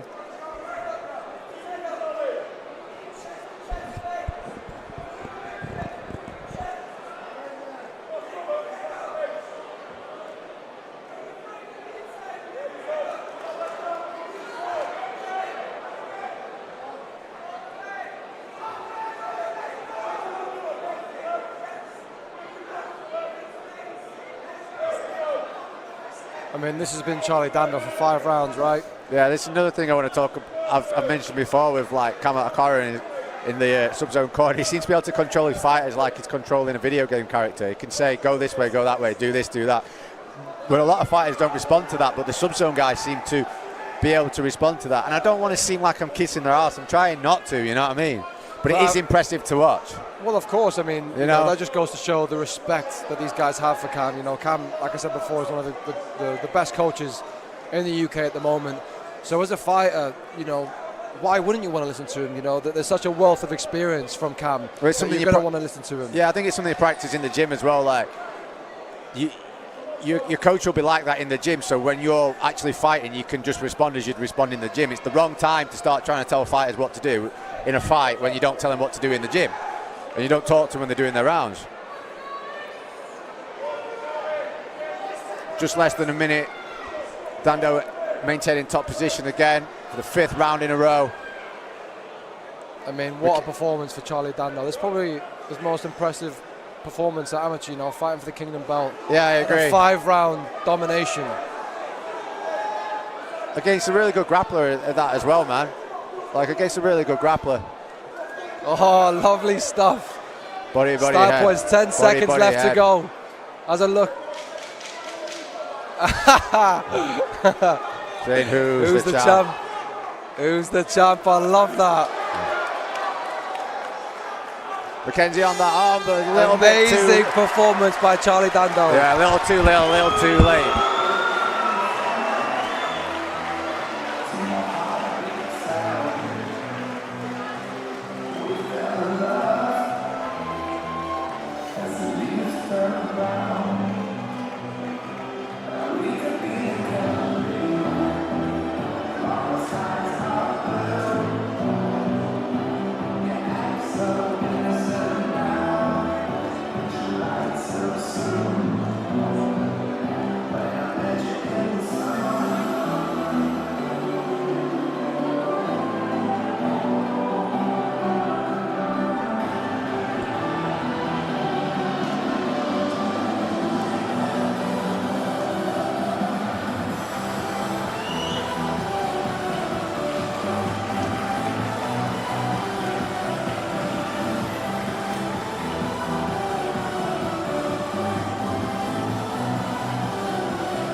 Ladies and gentlemen, please have a round of applause for both of our fighters. After 3 rounds, we go to our judges' scorecards, which reads 49 points to 46, 49 points to 46, and 48 points to 47, all in favour of your winner by unanimous decision. And now the Kingdom MMA 66kg amateur champion, fighting out of the blue corner, Charlie Dando. Ladies and gentlemen, please bring on the applause for Lewis McKenzie.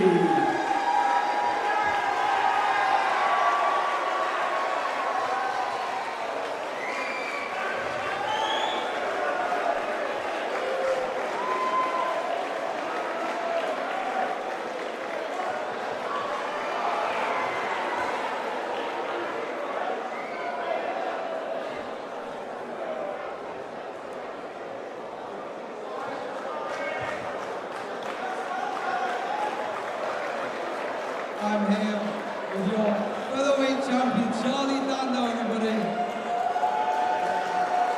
Holy fuck!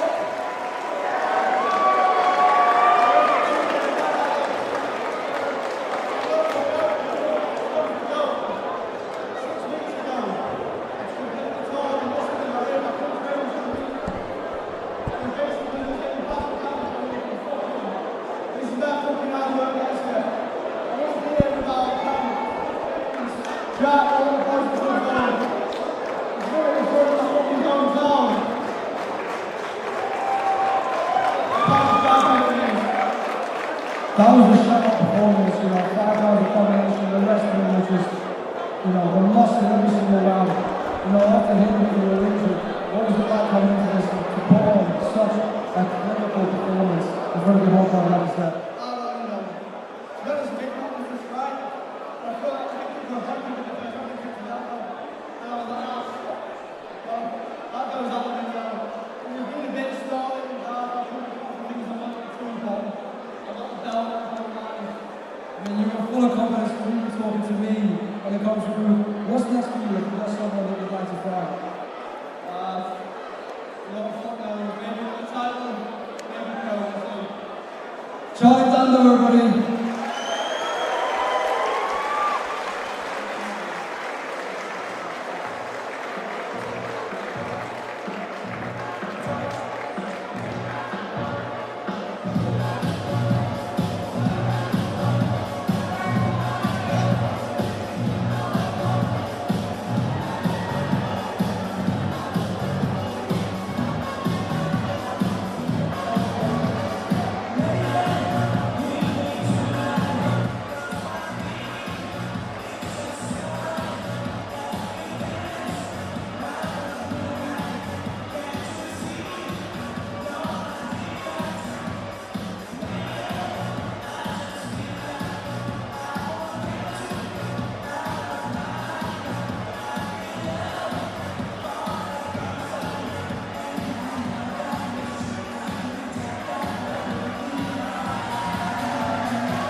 I mean, hearing that he had a rib injury and couldn't really train and was just doing pads, I think that makes that performance even more impressive. No, I agree there, man. But it kind of makes sense with the game plan as well, to take down, get on top, stay on top, not overextend yourself, not get caught in a bottom guard position when you're getting scrunched up. sometimes you need that sense of urgency, and quite clearly worked for Charlie Dando there. Well done, man. 5 rounds in the bag, a belt in the bag, all after dealing with that injury, man. That's how it works sometimes, you know. Ladies and gentlemen, we are ready to take on with our next contest. We're looking for the vacant Kingdom Combat Championship, 61 kilograms in the European Amateur title. Please welcome our first challenger, making their way to the red corner, Tom Harvey.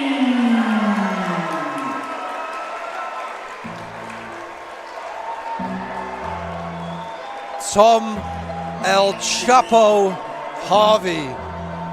He is one of the, if not the best amateur bantamweight in the UK with a record of 8-2. Tom is proven to be a name you can't ignore.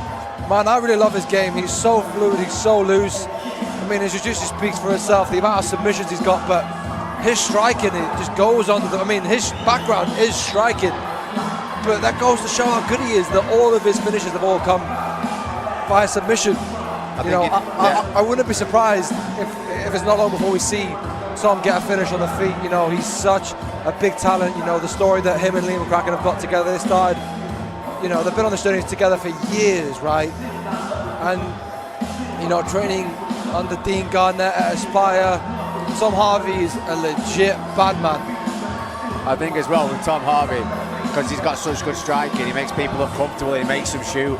Yeah. And when he makes them shoot on his terms, and that's when he can really put his jiu-jitsu to work. You know, he catches people a lot off the sprawl.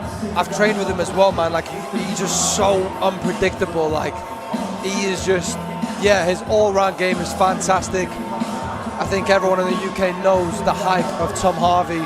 This fight was actually meant to be against Diogo Ramos for the European title, but unfortunately Diogo has had to pull out with a knee injury, so this is the interim fight. And El Chapo, his dad told me about the shorts and I'm a big fan. The Mexican Tom Harvey, I love it.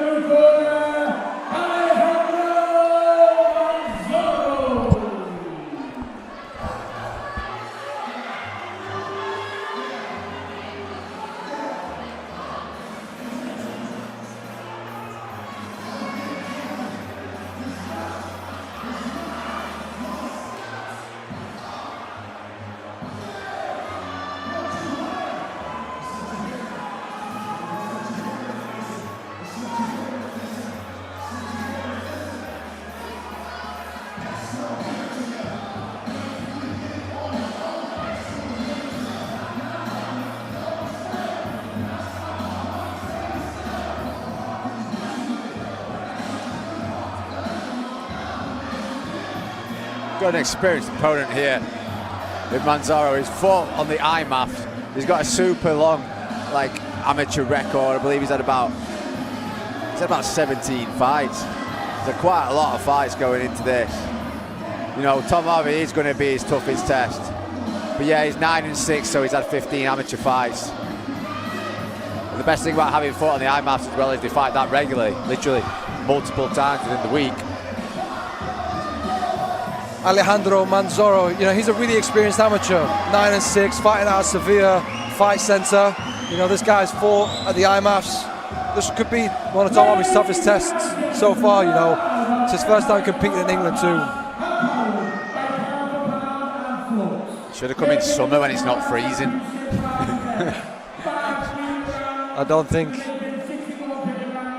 I think he definitely would prefer Sevilla, the Sevilla sun, as opposed to the cold, grey Manchester.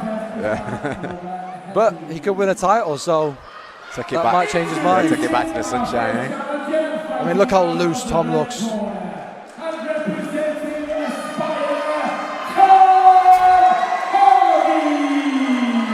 I love Tom's new samurai tattoo as well, by the way. Sick, that.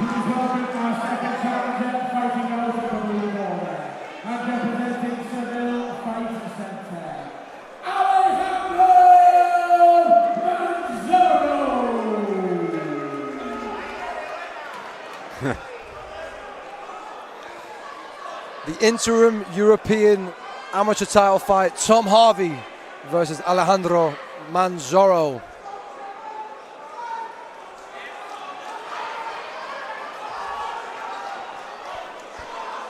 Here we go.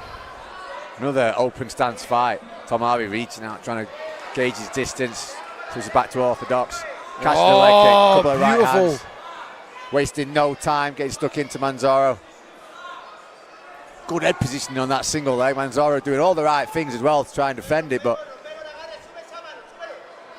Tom Harvey's got great. Looking for that ankle pick. Beautiful, beautiful finish on that single.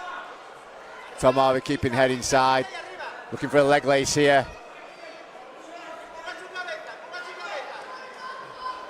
Keeping them legs off the ground, you know. Everyone's got to remember you need your feet to get back to the floor, so if your opponent can hold your legs in the air, it's very difficult to start scrambling.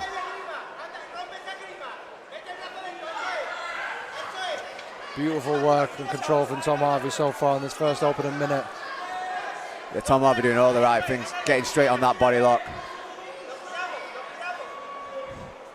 The thing is, though, if Alejandro Manzaro's been fighting the IMAF, he's going to be well versed in fighting abroad, so it's not the first time he's ever fought abroad. You know, it's still Tom Harvey's hometown. He's going to have that hometown advantage. He wants to start setting the precedent early. Doing a fantastic job of the grappling here, crowding his man's hips.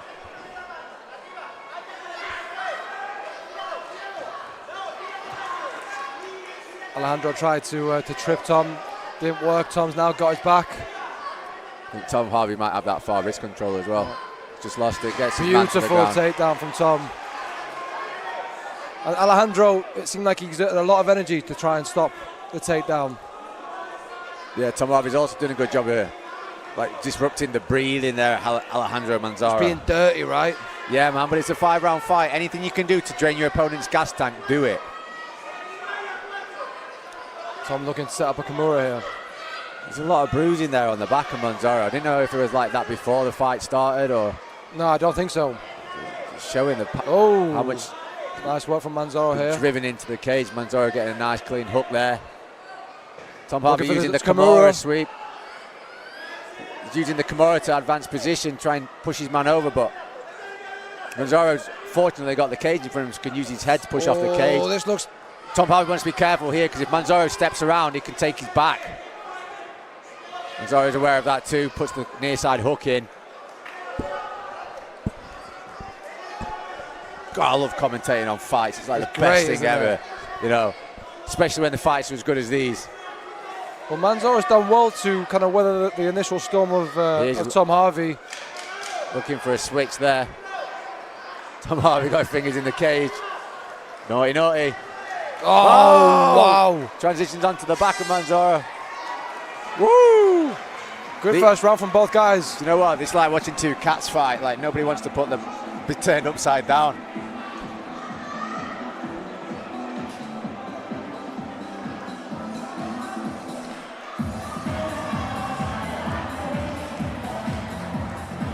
I'd say Tom Harvey won that first round. Tom pretty much controlled most of that first round. Alejandro did well to turn it around at the end, though. You know, he got a bit of cage control for himself and kind of just letting Tom Harvey know that it's not going to be as easy as the first couple of minutes. Well, this is it. Like, I think it might have just took a few seconds for Alejandro to settle into the fight, because again, you are fighting in the guy's hometown. Fighting IMAFs is kind of level pegging apart from the home team, you know. Yeah. Maybe you're fighting someone from Spain, maybe you're fighting someone from England, maybe you're fighting someone from Ireland, maybe you're fighting someone from Norway. You know, you're all in the boat together. But right now, he's in Tom Harvey's back garden. Tom Harvey's like a big draw for people in like Manchester and Liverpool. People come to watch him fight because it's exciting. Beautiful jab to start the round from Tom Harvey. And a lovely one too as well, yeah, man. Catches that low kick, throws the cross again. Lovely switch kick. Lovely jab.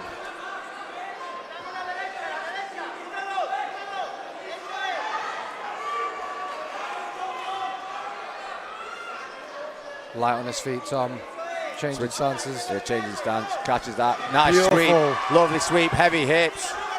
Oh, he jumped for the guillotine. I can't see from this angle, but it looks like it might be tight. This is close. Alejandro's got his arm trapped back here, so he can't defend. He's only got one hand to defend with. This is so close. Tom Harvey's close to finishing this fight. That is tight. He's relying purely on body position at this point. But Alejandro, it looks like he's switched the grip. Oh, he's switched the grip. This is close. That is tight grip. He's coming up on top. Oh. Big scramble. going back on that neck now. Coming right to the back. It's Tom Harvey. He's in the crucifix here. Great scramble from Tom he's Harvey. cleared the arms. He's on the back. Got that seatbelt. He's going to get his hooks in. Tight on that neck. 1 hook, 2 hooks. That's tight. Oh, that's tight. He's This is going going to to be it. this. There And we he go. hits it over. It's Tom top Harvey has beaten Alejandro Manzaro.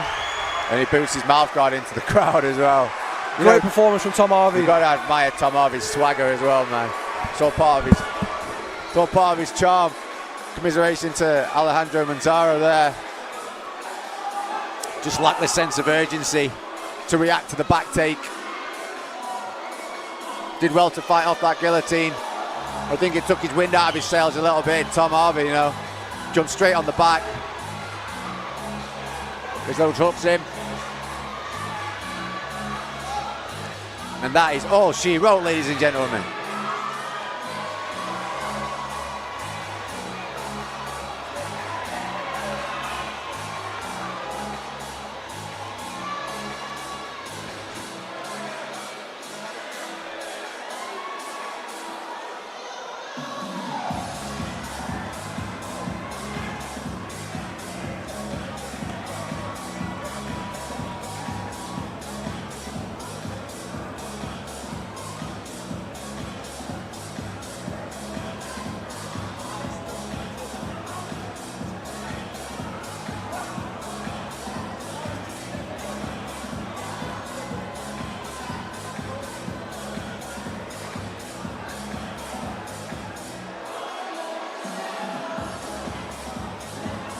Ladies and gentlemen, please a big round of applause for both of our fighters.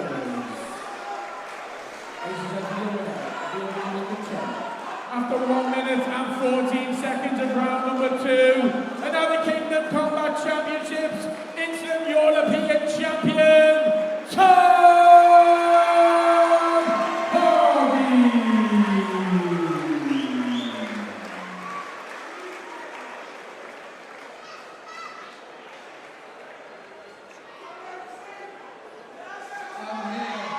Tom El Chapo Harvey.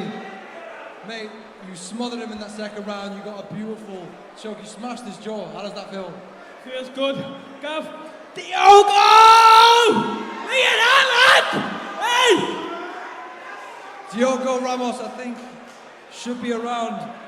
So this fight was meant to be against Diogo, and you had to have a change to Alejandro. How was that changing from Diogo to Alejandro? Yeah, you can't put kids like that in the ring with me. Stuff like that's bound to happen. Get in here, lad. Diogo Ramos, this is the fight to make next. Diogo Ramos against Tom Harvey. Ready? You want this now? Yeah, let's go then. Ready? Let's do it now. Yeah? Let's go! Tom Harvey, everybody.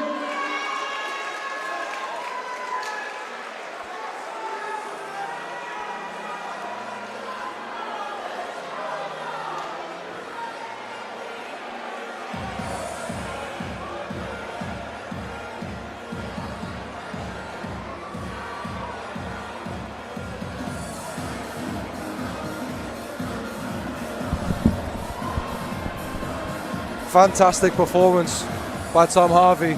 I don't know whether you heard, but Tom Harvey did a Hamza. He smashed his jaw. All of Alejandro's bottom teeth have all been caved in. Shit. From the pressure from the rear naked. Well, the thing is, man, like, the more we're learning about the rear naked, it's like, well, I think they call it a malleable strangle or something like that, don't they? Like, you can't defend with tucking your chin anymore. Like, everybody knows you can come over the front, you generate power. People are getting much better at maintaining back position. So, commiserations to Alejandro. I hope he gets a speedy recovery and gets well looked after, you know, and he gets winning back in there. But that's the fight game, right? It is how it is sometimes. Like, I think we're at a changing point where people need to learn to start defending that a little bit differently, whatever the new meta is, and not get caught there. Like, these things happen, man. It's the fight game, you know. They call it the hurt business. No one's out there trying to intentionally injure people.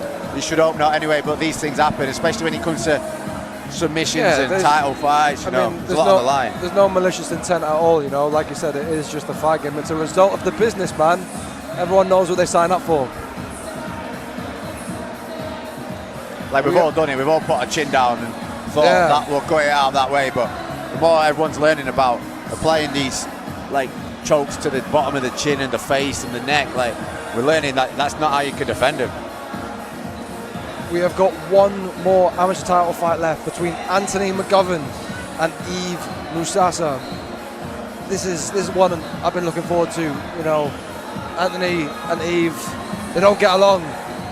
Ladies and gentlemen, do they not? We are now don't get ready along. to welcome our next fighters to the ring.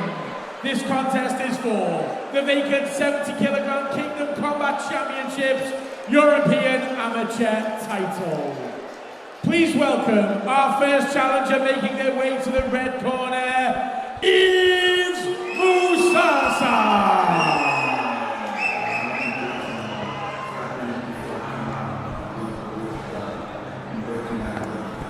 Yves fighting out of engine room. He is undefeated on Kingdom. Now, he's been banging on for a fight for the title to Cav for as long as we've been together. Oh yeah, no. From Nations Collide, he's been banging on for a title fight.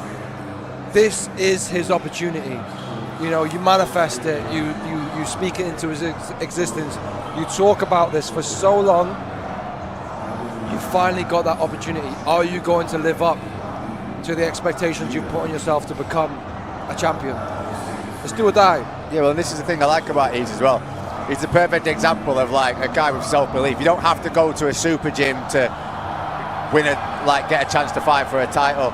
He's from a small gym, which has not been going that long, but he's got that much respect for his training partners and his coaches, that much belief in his team, that much belief in himself, that he can improve fight on fight on fight. And that, I think a lot of young fighters, they think they need to go to like one of these big super gyms if they've ever got a chance of becoming a good amateur MMA fighter, but that's not the truth. The truth is a lot of self-belief, self-study, self-mastery. And Yves is that guy through and through. Like he's improved fight on fight on fight on fight, and I'm super excited for this one.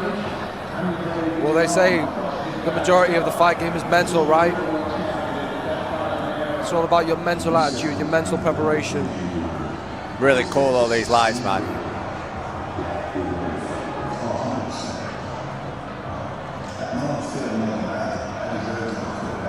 It's interesting these guys don't get along because I think both of them are easy to get along with. You know, I've met both of them and I thought they're both sound, but you know, whatever's happening is happening. Just adds more drama to the fight, right? And what I love about Yves is he's really taking it in the moment. You know, he's taking his time. He's, you know, like I said, this has been something he's wanted for so long, and he's taken his time to really soak up the moment and enjoy it, right? Because ultimately, you have to enjoy these moments. Fighting is an unpredictable sport. Nothing's ever promised. So, you know, for all Yves knows, this could be his only title fight that he ever gets. You know, that's why it's important to enjoy this. Well, I also think, like, I agree with you 100%, and I also think that if you are fully in the moment and you're fully enjoying it, you're going to fight the best that you're going to fight. Yeah. You are being yourself to your true potential. You know, you're not just rushing in the cage, keeping your head down. You're fully letting in. You're getting that energy. You know, and he's the sort of guy who fights with energy. He's got energy. When you meet him, he's a very unique character. He's very authentic. He gives off the vibe that what he says, what he means, you know, and that's the way he fights as well. So for him to get pumped on the way into the cage right now, it's going to make mine and your job even better and even easier, because we're going to have a fantastic fight against another character in Anthony McGovern. But maybe that's why they don't get on, right? Well, Anthony feels as though Yves isn't deserving of this opportunity. Although Yves is undefeated on Kingdom, he's taken a few losses outside of the promotion, and that's why Anthony believes that he's not deserving of a fight against Anthony and against Anthony for a belt, more specifically. Well, that's Anthony's job to, you know, back up his words then, isn't it? Yeah. You know, it's his job to not complain and just get the job done. Like, I like Anthony. He's a good guy. He's a good fighter. He's an exciting fighter. But if that's the way he feels, then he's got an opportunity tonight to prove himself right. And you know, if Yves coming in here as the underdog, he's got nothing to lose. Please welcome our second challenger to the blue corner, Anthony McGovern.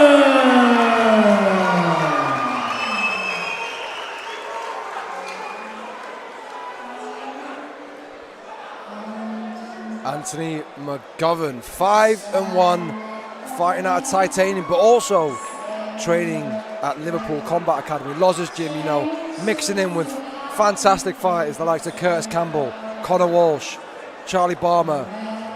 You know, the work this guy's getting is phenomenal. You know, we spoke about this on the pre-show.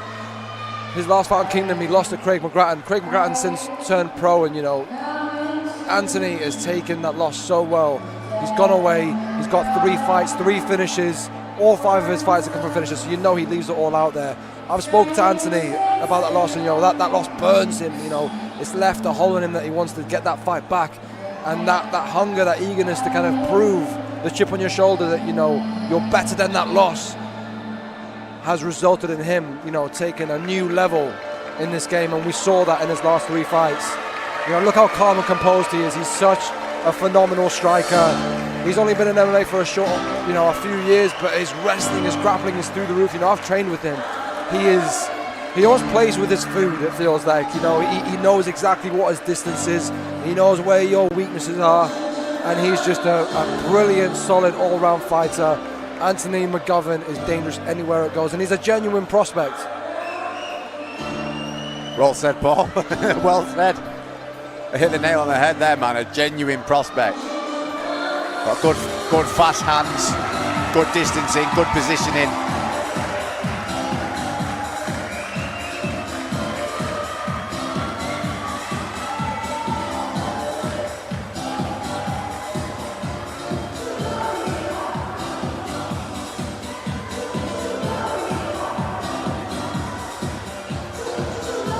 This fight is going to be fireworks, I can just feel it.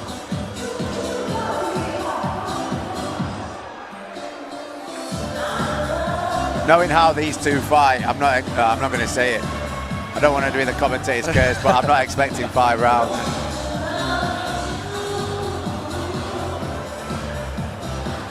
Well, you'd like to think the method of victory for Eve is he's got to, you know, keep as much distance from Anthony as possible. But I feel like, you know, Anthony's just that might also play into Anthony's game. You know, like Anthony will happily stand and strike, and I wonder whether, you know, the dislike he has towards Eve will make him want to look for a knockout rather than a submission. I agree. I think that's what I'm trying to get at, man. Like,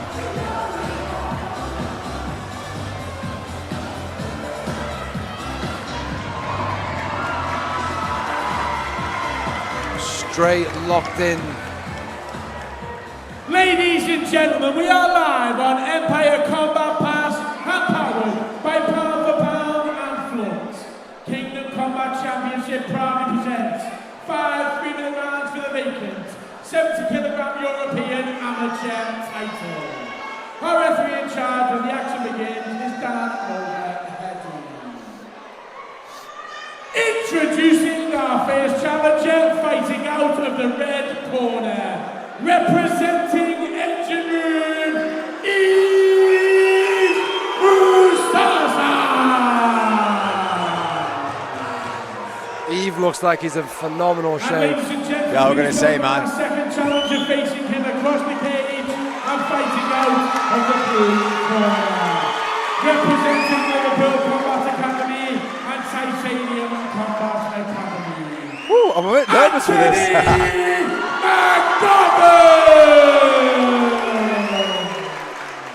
I feel like I can't sit still for this.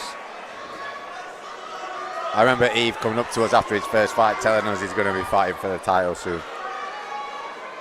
Let's give him a couple of years. He was like, give me a year, give me a year. Might have been a bit longer than a year, but you know, he's doing it.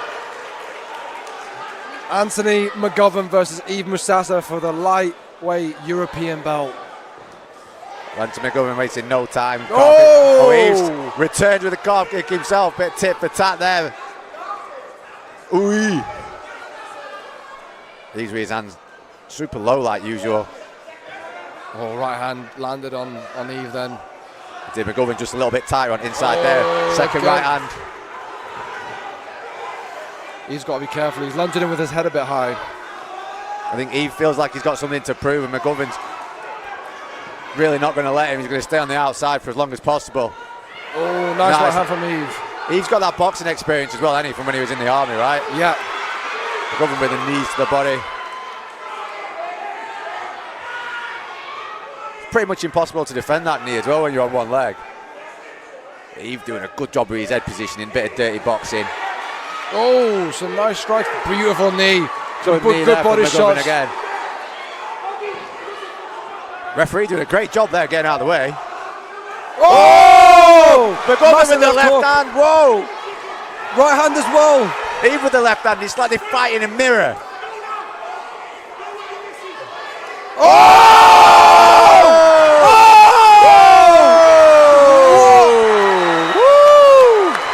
What a knockout from Anthony McGovern.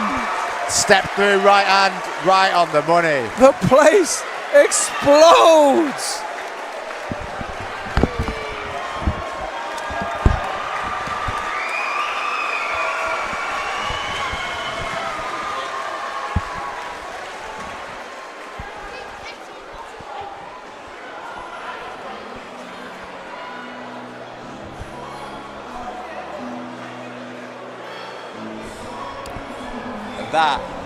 That's pinpoint precision, just snuck that right hand right over the top of the guard, knocking Eve out on his feet, just held up by the cage. McGovern going straight back in. You know, I don't think he knew Eve was actually knocked out. He needed to get back in.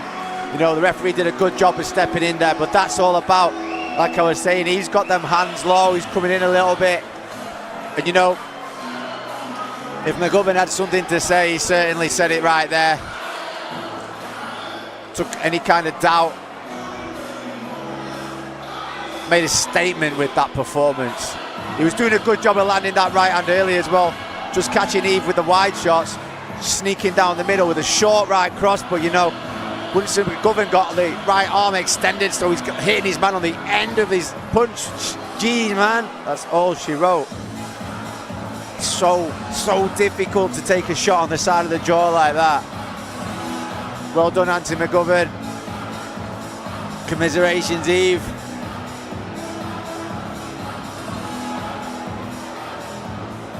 There you have your amateur European title at 70 kilograms. Anthony McGovern making a statement. Fighters to center cage, please.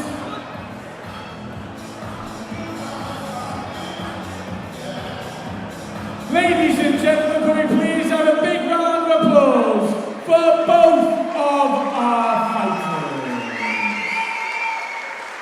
Ladies and gentlemen, your winner by knockout after 1 minute and 18 seconds of round number 1.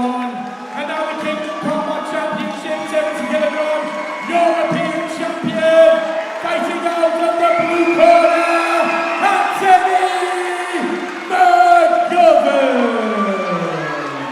Ladies and gentlemen, please a big round of applause for Yves Musasa. Anthony McGovern, Kingdom Champ, how does that feel, brother? Good, you know, feel good. It was always going to happen, to be honest. I knew it was going to be a bit awkward, but I was going to put him to sleep. Thank you for the fight, like, you know what I mean? Respect to him, but that's what happens when I land. Going into this, you know, you were telling me how you felt like, you know, you were just miles above him, right? You felt like this was almost an unmatched fight. How did you feel? Do you think this was going to go as quick as it did? 100%. He might have scraped out the first and I would have knocked him in the second, but it was always going that way on levels above him, and I proved that again. Well, what a fantastic highlight reel knockout. Have you got someone in mind that you'd like to fight next? No, I'm just taking it as I go. It's my journey. No one's in the way. They won't even want to fight me after that. And look at my team. I haven't even got to show how good I am at wrestling, you know what I mean? Or how I'm getting better, so I'm just taking it time by time. Ladies and gentlemen, your champion, Anthony McGovern.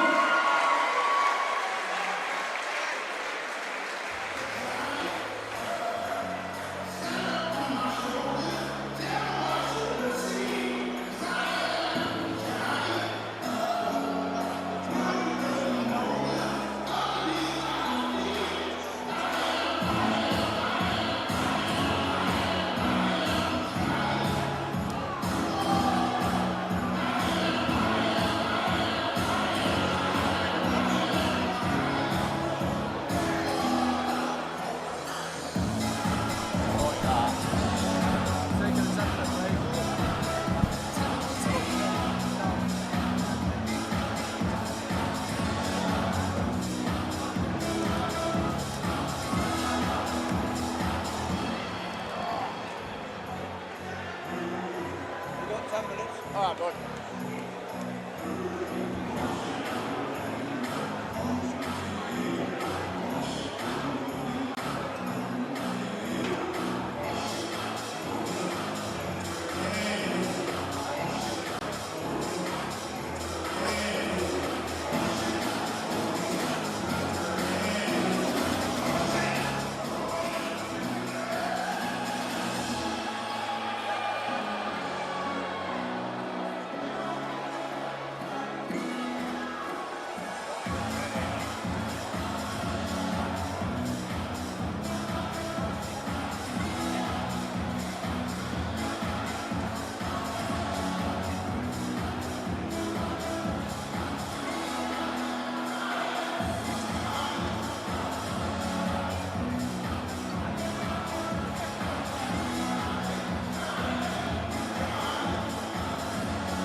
we please get everyone back to cage side? All officials, medical team, production team, all back to cage side, please.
Ladies and gentlemen, it is now time to welcome our next fighters to the cage. Please welcome first, making their way to the red corner, Maxwell Souza. Here we go. Here we go. The pro fights, ladies and gentlemen. Pierre versus Maxwell Souza. I'm buzzing for this fight because I've been following Pierre for a while on social media because he's a great grappler, right? And you were telling me some stuff earlier, Paul, about his return back to the octagon and what he's been doing, and I think he's got a fantastic story, bro. Yeah. Well, Maxwell Souza, you know, he's 2-3. He's fighting at Tijuana, top team in Brazil. Or Tijuana. You know what? My Brazilian pronunciation isn't the best, so probably my better than mine, apologies mate. to the listeners out there. He's 37. He last fought a couple of years ago, and he lost to Ibrahimov, you know, who's gone on to be one of the PFL's biggest prospects. Yeah, I mean, losing to Ibrahimov's not really like something to worry. No, like, of you know, course, he's a big. Of course. Yeah. And yeah, Souza's very well rounded. You know, the 2 wins that he's got has come from knockout and sweet. an armbar. So you know that he's got it all. Bit of everything, then, yeah. Do you know what, man? Like,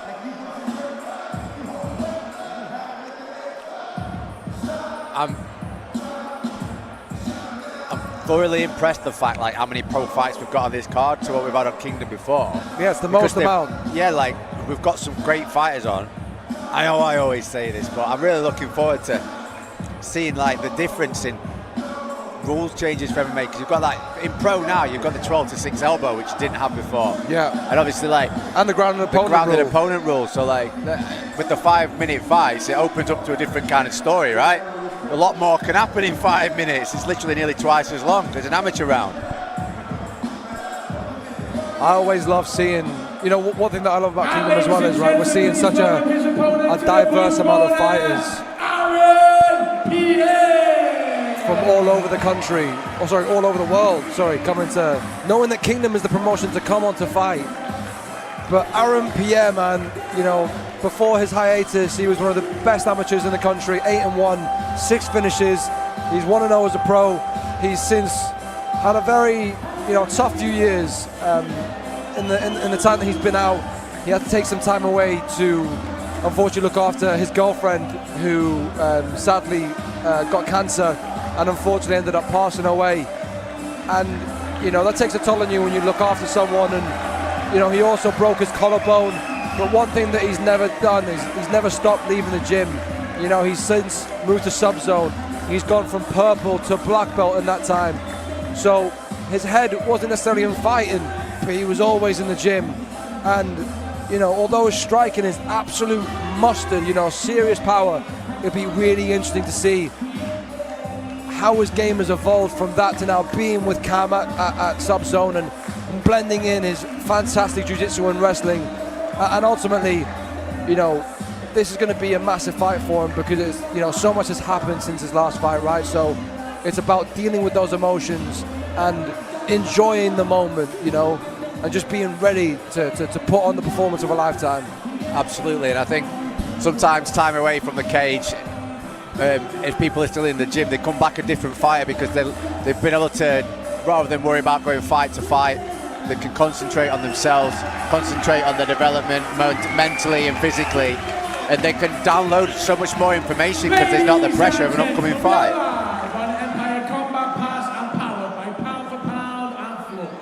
Where Kingdom Combat Championship proudly presents 3 5-minute rounds of 70 kilogram pro MMA action. Our referee in charge is Simon Small.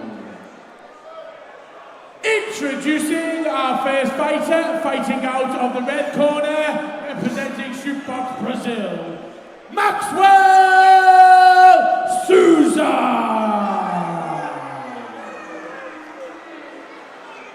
And please welcome his opponent facing him across the cage and fighting out of the blue corner, representing Sub-Zone Fight Academy, Aaron Pierre!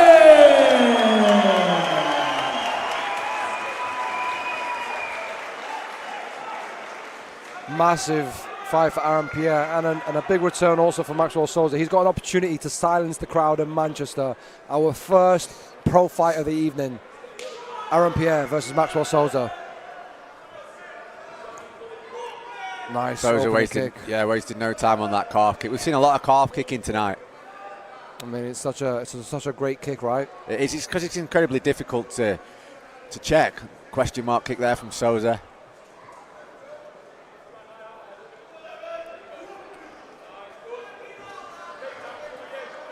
Aaron, you know, is being very calm in his approach, which is good. Oh, big exchange from Maxwell. Beautiful check up there from Souza. It might play into the hands of Souza as well, but having been a bit more active in MMA recently than Pierre. But Pierre's got no reason to rush, has he? He can just take his time, ease into this fight. Like, he had a good amateur record, right? 8-1. Yeah. Fantastic experience in Brazilian Jiu-Jitsu and grappling tournaments. He's got a wealth of knowledge of tournaments more as of late than MMA fights, so it's not like he's not been competing. Exactly. It is different though, MMA, right? It's a different emotion. It is a different atmosphere. I mean, when you're at a tournament, you're not getting hit in the face. Yeah. I think that's the big one. You know, immediately you can sense the pace of this is different. You know, being a 5-minute round. Yeah, like there's less of a rush to get your work in those 3 minutes. You've got those extra 2 minutes. Also, like, there's a lot when it comes to these 5-minute rounds. There's a lot more at stake. You know, you can turn around faster, but if you end up, beautiful takedown. I was going to say, if you end up in this position like Souza on the bottom, you've got longer to work in the grappling, but it's also a lot to carry for 5 minutes. Pierre did a beautiful job there of timing the level change underneath the strikes of Souza. It's something we've seen from sub-zone guys twice already, right, tonight. Draw out their hands, go underneath, connect their hands, get head inside from guard, start piling some pressure on from there. Pierre's done a good job of bringing his man to his corner as well. elbows from both sides. Pierre with that first 12-6 elbow of the evening. He just couldn't resist himself then, could he? You know? Dan was saying that he'd like to see the 12-6 elbows in the guard as well. He did say that earlier. It's a perfect opportunity to generate force through the middle. Pierre looking to get that right arm free.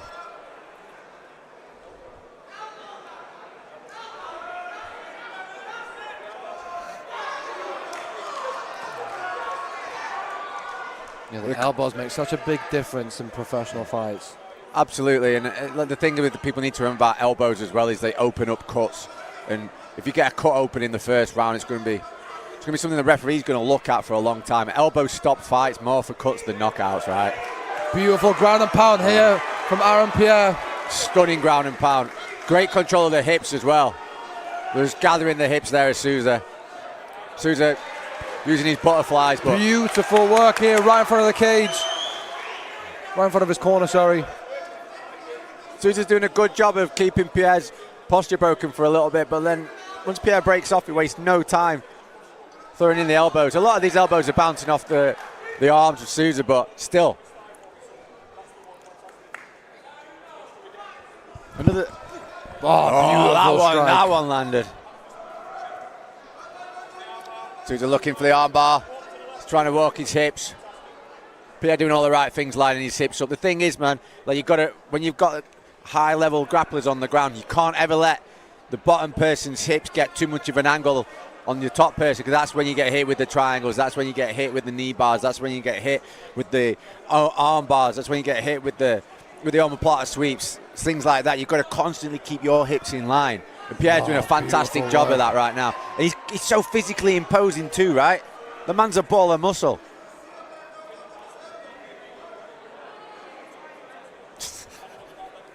His blood type is amino acids. The guy's jacked. You get that near side hook in. Oh, beautiful. Oh, big hammer fist there. 30 seconds controlling that round. far wrist as well. Looking to hit underneath the arm. Pierre just taking his time. Absolutely no rush. He's got 30 seconds left on this round. He's literally no rush at this point. Oh, he's on the neck.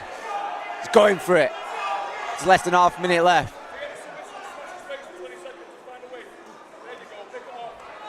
Great corner in here from Cam. Yeah, Souza's just giving a little smile. He's not phased. He's all good. Pierre's taking it. He's just trying to smash that, but he's getting flattened out. Oh. A big ground and pound here from Aaron Pierre to end this first round. Souza's cool. He's just having a minute.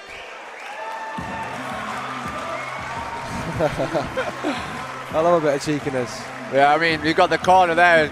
Sometimes saying, got 20 seconds left. Hit him in the face. Souza knew that. He hit that. He's just chilling. The famous shooter box flag there on the jacket of his coach.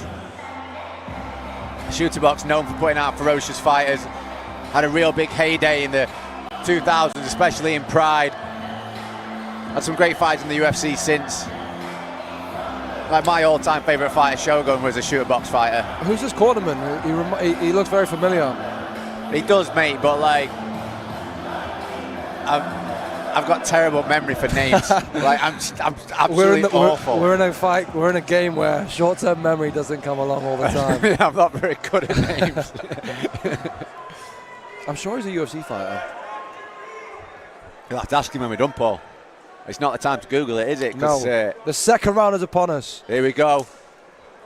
I'm expecting more of the same from Pierre. I think Souza's probably going to try and keep his distance a little bit more.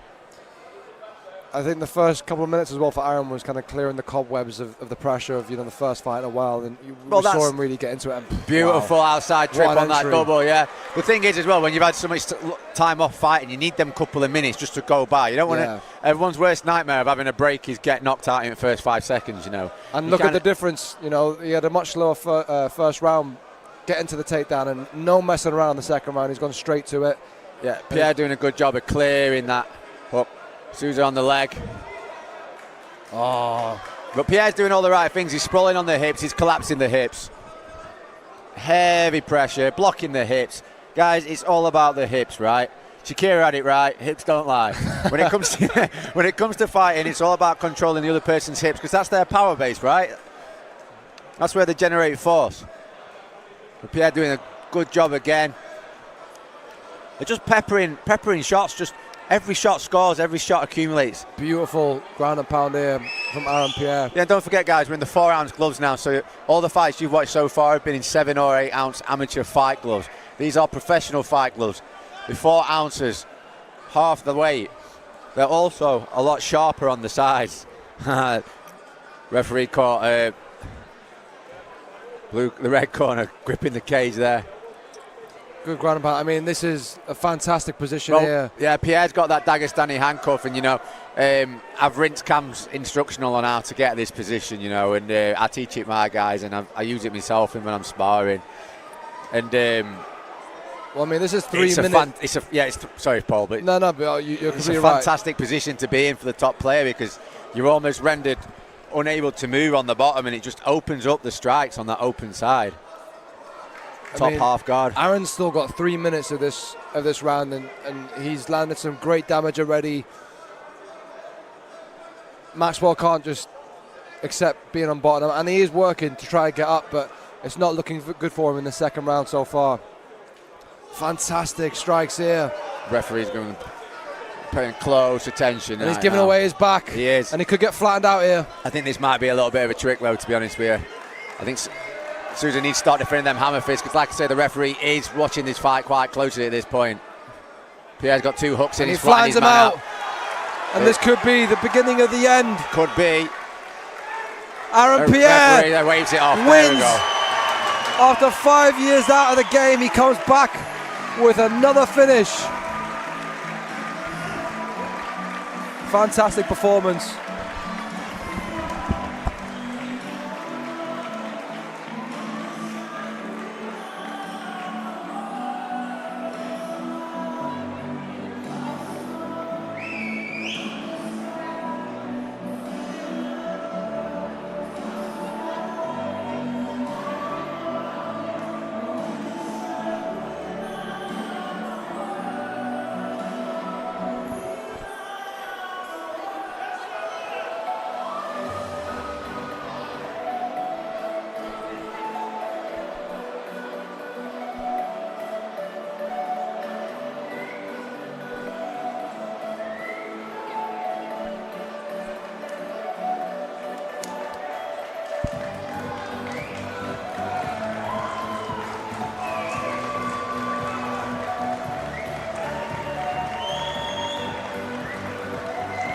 Ladies and gentlemen, can we please have a big round of applause for both of our fighters.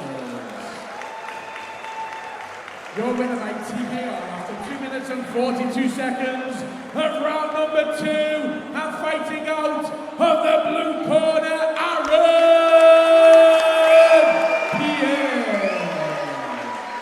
Ladies and gentlemen, please a big round of applause for Maxwell Souza. I'm here with your winner, Aaron Pierre. Aaron, you had a long layoff, and I wanted to just kind of give you the opportunity to use the mic. I know you've had a tough few years, and what's it like to come back after so long, and what you've been on? Feels like I never left. Yeah, it feels good to get back in here. It's been 5 years, but I've never stopped training. I know I'm a lot better than I was last time I fought, so just getting that rust out of the way and putting on a good show. And, thanks to everyone for coming. You put on a great performance, another finish to add to your record, and like I said, this is the first fight that you've had with subs on. What's it been like to change gym and work with them? Oh, it's another level, like training with cage warriors, UFC fighters, the coaching, all my training partners, high level, so came in with much more confidence this time, and feel good. Well, that was a fantastic way to return after a long layoff. Have you got your eye on someone next, or what you want to do next? Get some nice food, and then I'll decide after that. Aaron Pierre, everybody.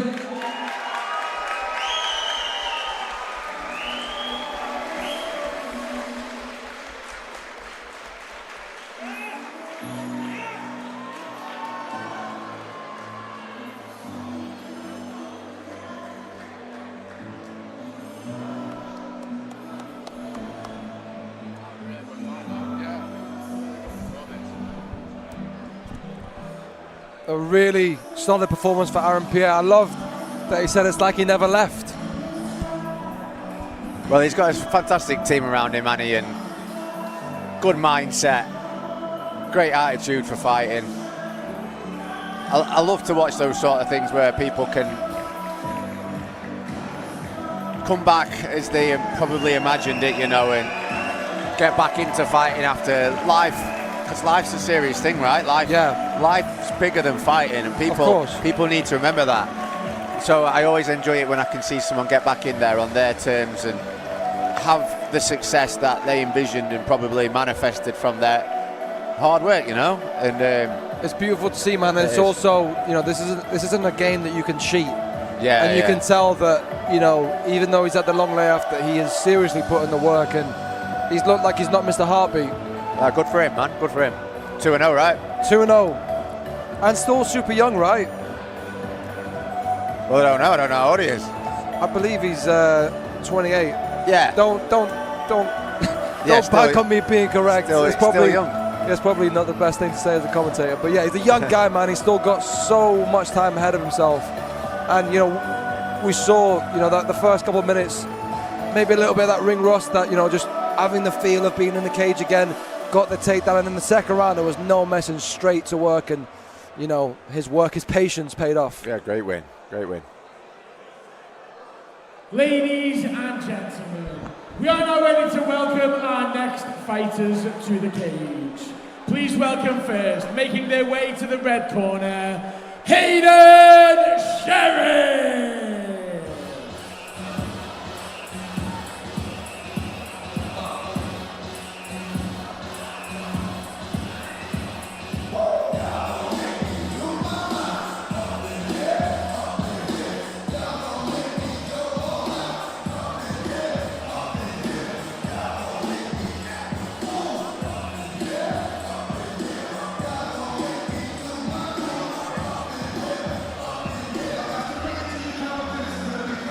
Hayden Sheriff fighting out of BK MMA in this welterweight contest.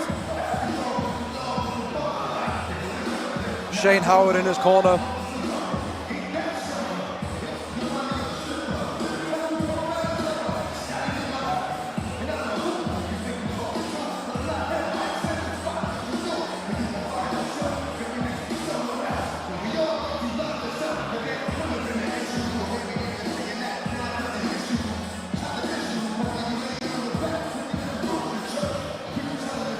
You know, Hayden's got a great opportunity fighting, you know, a bit of a UK MMA legend in the sense of someone that has been around the game for so long. You know, to get a win over a guy like Mick Bowman, even though he's had a time off, to have that name under your resume is great for your career. And great for your confidence, right? To know that you can beat someone that's been in there, fought on the Ultimate Fighter, someone that is, you know, an experienced veteran of the game. Yeah, to be able to get that cage time with someone like that is, yeah, it's what you want to see in fighters. Yeah, man, opportunity knocks, and you better be on the other side of the door when it does. So stay ready, always be ready to fight, ready to take opportunities when they arise.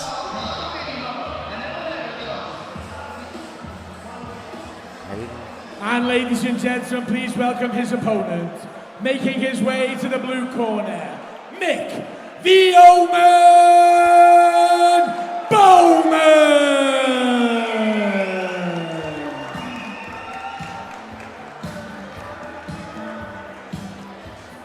Mick Bowman, a man who has been around the scene for a long time. He's 10-5 and is returning to the cage for the first time in 8 years. We know Mick has a serious ground game and is a BJJ brown belt, but the question I had to him when I spoke to him the other day was, what is your why? What is your purpose? You know, 8 years is a long time away from the sport, so, you know, what is the reason why you've come back? And he said to me, well, one thing I want to say as well, by the way, was I love his Instagram bio. His Instagram bio says, better to die with memories than dreams, which I really love that, man. It really shows. I think that one short sentence says a lot about who he is. You know, he told me that the last 7 years, he's had a lot of stuff going on in his personal life. He's had a lot of toxic stuff that he's had to remove. And he's now in a position where he's healthy, he's feeling good, and he's been in the gym non-stop. But the words that he used that I really like was that he feels the privilege to be able to do this. Awesome, yeah, man. And one thing that, I mean, we spoke about this on the pre-show, but one thing that I think fighters don't realize towards the end of their career, you know, fighting is a very short-lived game, right? You're constantly non-stop, what's next, what's the next thing, what's the next thing? And you can sometimes get lost in that journey of, you know, understanding why you actually got into this. And when you get to the end of your career, or when you get older, as opposed to when you mature, it's important to realize your why. And he's right. This is a privilege to call this your job. Yeah, man. And I think a happy fighter that understands what a great opportunity is just to be able to do this makes you a happy and therefore dangerous fighter. You know, that's very true. He's got a great corner in Jason Tan and Loz. And after Ladies 8 years off, I'm looking forward to seeing what he has to bring back to the cage. By pound for pound and Flux Activewear, where Kingdom Combat Championship proudly presents 3 5-minute rounds of 77 kilogram pro MMA action. When the action begins, our referee in charge is Dan Mulverhedi. Introducing our first fighter, fighting out of the red corner and representing BKMMA, Hayden Sheriff.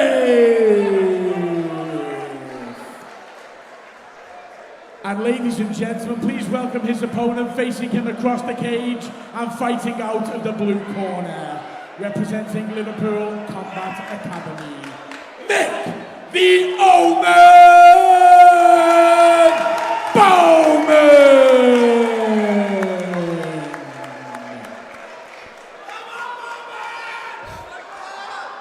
Mick Bowman versus Hayden Sheriff.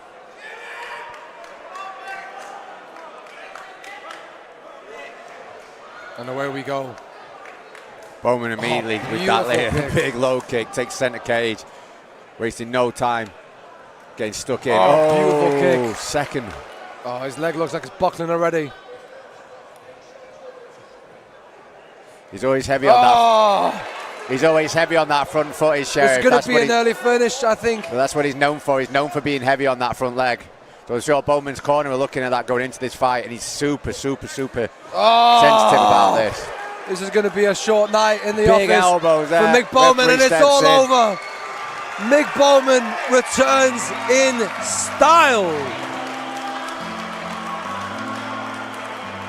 He was shaking his head then. I wonder whether he felt like he wanted to go longer. Well, we've got the best in the business with the referee here, man. So, like, it's a good time to stop the fight. Hopefully Hayden Sheriff's okay. Mick Bowman, congratulations on your return to the cage, my friend. Wasting no time. Heavy leg kick to start.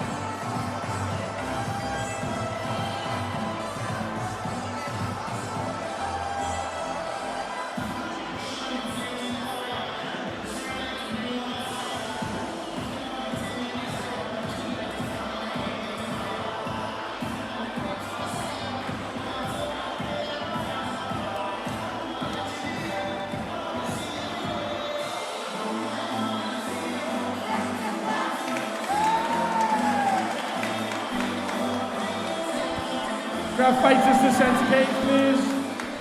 Ladies and gentlemen, could we please have a big round of applause for both of our fighters. Ladies and gentlemen, your winner by TKO. After 35 seconds of round number 1, and fighting out of the blue corner, Mick the Omen Bowman. Mick Bowman, ladies and gentlemen, 7 years off. You know, we spoke the other day about, you know, the privilege of being able to do this. After such a long layoff, what was it like to get back in there? It felt amazing. It felt like home to me. This is what I'm born to do, is fight. You know, I've wanted this 7 years to get back in here. And only through the power of my mind and my team behind me, I've done it. So thanks to everyone who supports me. It wouldn't be possible without them. And thanks for enjoying the fight. We can see your family's here as well. What does it mean to be able to do this in front of your family? Well, that's my eldest Isabel. I've had one fight in front of her ever, and this is my youngest Tyler. I'm never going to have another one after this. So to have them both here, my two best mates and my best mates here, I feel so grateful. Is it emotional for you? It's very emotional. I'm an emotional kind of lad anyway. I've cried every day this month because I'm that grateful, because I'm doing this again. I love this sport. You know, I'm so happy to be doing it again in front of my kids as well. Amazing stuff. You've been around the game for so long, and to come back with style points, you know, the leg kick was just too much for him. I saw you shaking your head. Were you not happy with how it ended so quick? No, I wanted to smash his head in, to be honest. That's what I'm not here to win points or rounds. I want to fucking kill someone when I fight, you know, especially in front of my kids. I don't want to go win like that, but thanks for him taking a fight, as I wouldn't have been fighting otherwise, would I? You know, every one of my wins has ever been a finish, and that's continued tonight, so I'm made up with that. Is there still more left in the tank for you? What's next for you? No, I got a bad injury during this camp, and I know my mother, God bless her, rest in peace, she wouldn't want me fighting anymore, so I prayed to her, and I said, just give me this one more win and I'm done. So that's my last one. In front of my kids, there's no better way to finish this then. Well, congratulations on an amazing career. Mick Bowman, ladies and gentlemen.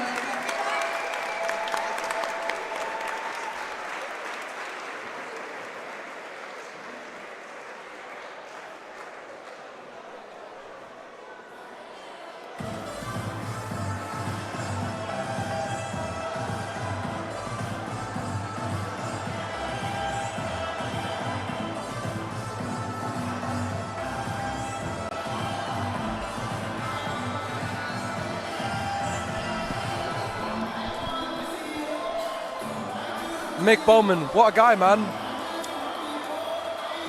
I mean, that first leg kick was just right on the money, weren't it? Right on behind the hamstring, sort of just whipped around. You know, good things come to good people. I'm a big believer in that. And you know, Mick's a great guy. And do you know what I love? You know, you were talking about the privilege to be able to get to do this again. And I love how smart he is. You know, a lot of fighters after a long layoff with a quick finish like that will almost kind of feel that burn, be like, oh, I feel like I could do this more, But he said to himself, you know, this is the last one he wants to do, and that's why he was so emotional. But what a way to bow out of a sport with a first round finish. Fantastic first round finish as well, immediate with that low kick.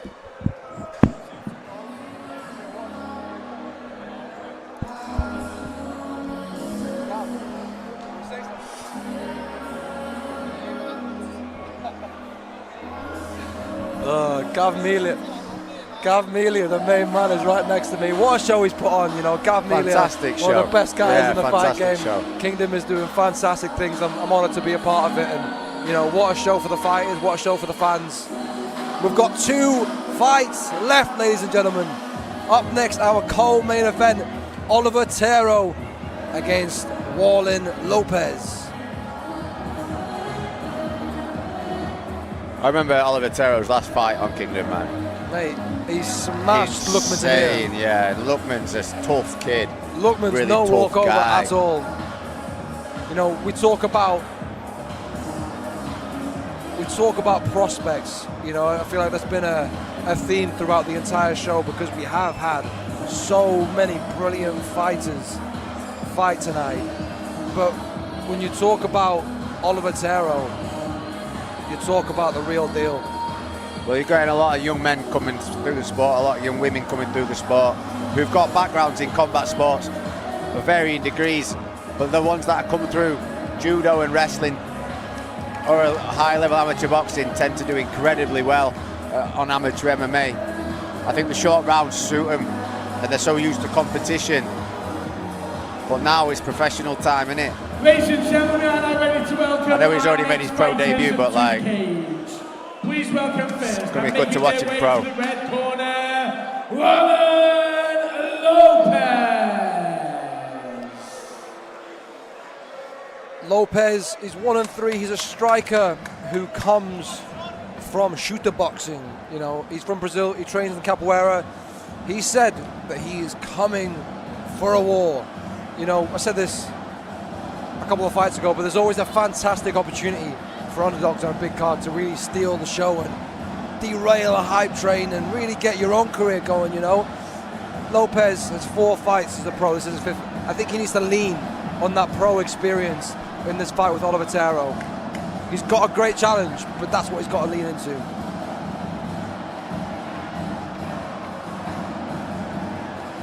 Cool walkout music.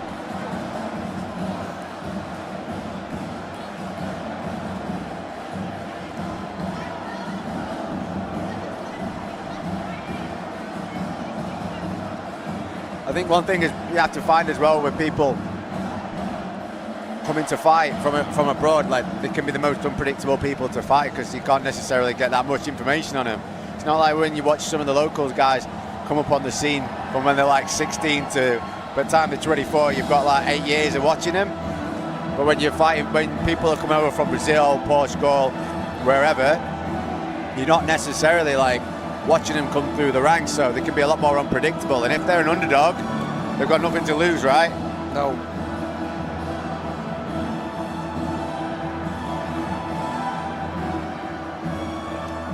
And ladies and gentlemen, please welcome his opponent, making his way to the blue corner, Oliver Tero.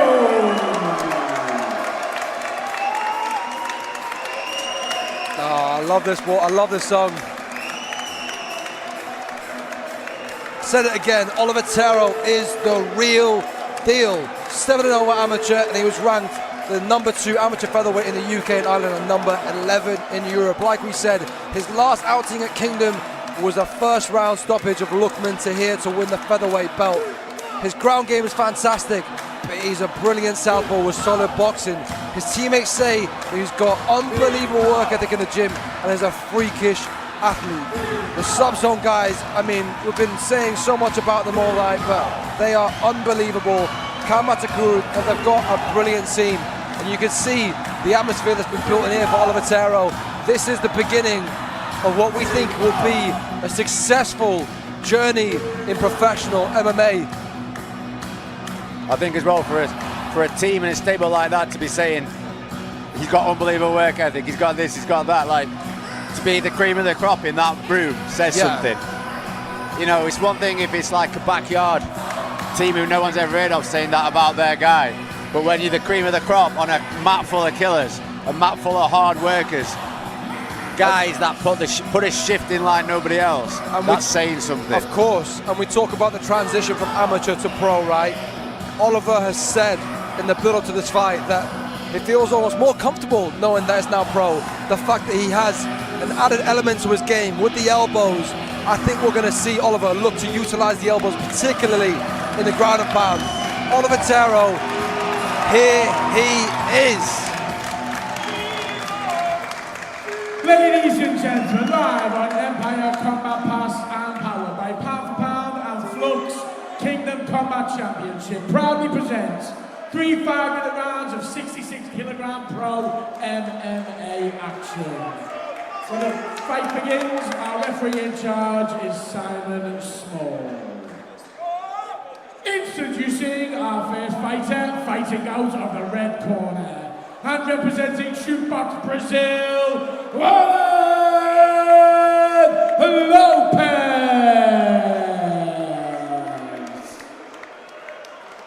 And please welcome, fighting out of the blue corner, and representing Sub-Zone Fight Academy, Oliver Tero.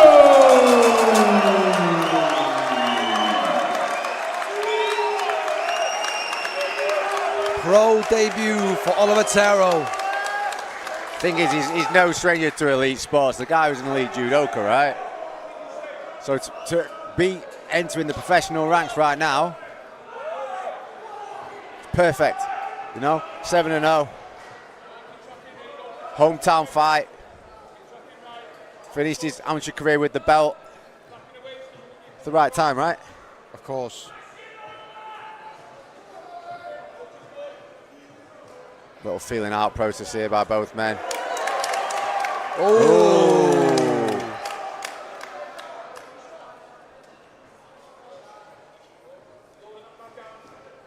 Montero quite obviously feeling confident, throwing spinning stuff in the first few seconds of the fight. Nice straight left there. His shots are a lot straighter than Lopez. Lopez with the looping hooks. Oliver very composed, you know, he's reading Lopez really well here. Yeah, just catching a good angle, hitting and moving, right? Just fading out of distance. And again, controlling the hands. We talk about pace, you know, this is a 5-minute round. There's a lot of time to work. Lopez has got a real wild style. The shooter boxer style. It is that like hands up, just venom in every single punch, but I don't know how well that's going to play against a taller man. Lopez looks like he's an incredibly powerful guy, but you know, beautiful takedown. Good timing there.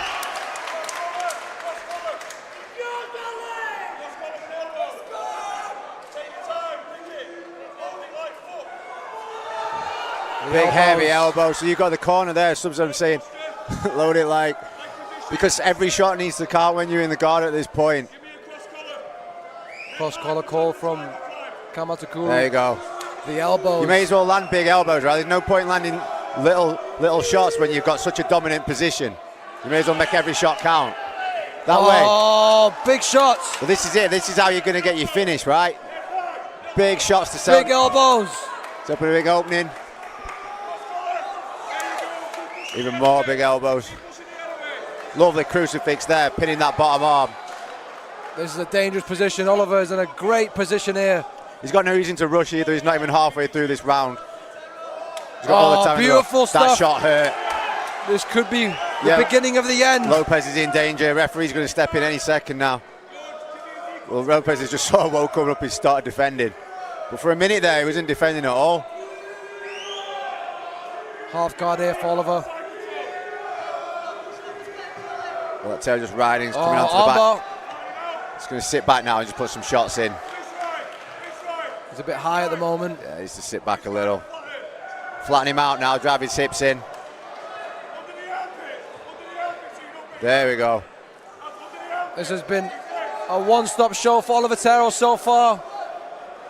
We've got the corner here, shooting for the under the armpit, so Oliver Tero can control that far left wrist. He can start punching with his right. Flattened out. This is a terrible position for David Lopez. Awful position to get stuck in. Big shot. Especially with nearly 2 minutes left to work. Oh, he's flattening him out here. Just taking his time. Absolutely no rush. Referee stepping in. Oliver Tero wins in his pro debut. Well, Lopez is contesting, but you know, the rule is you must intelligently defend yourselves at all times. There was no defense there from Lopez. Successful professional debut there for Oliver Tero. A similar style to his fight teammate there, Aaron Pierre, by flattening his opponent out.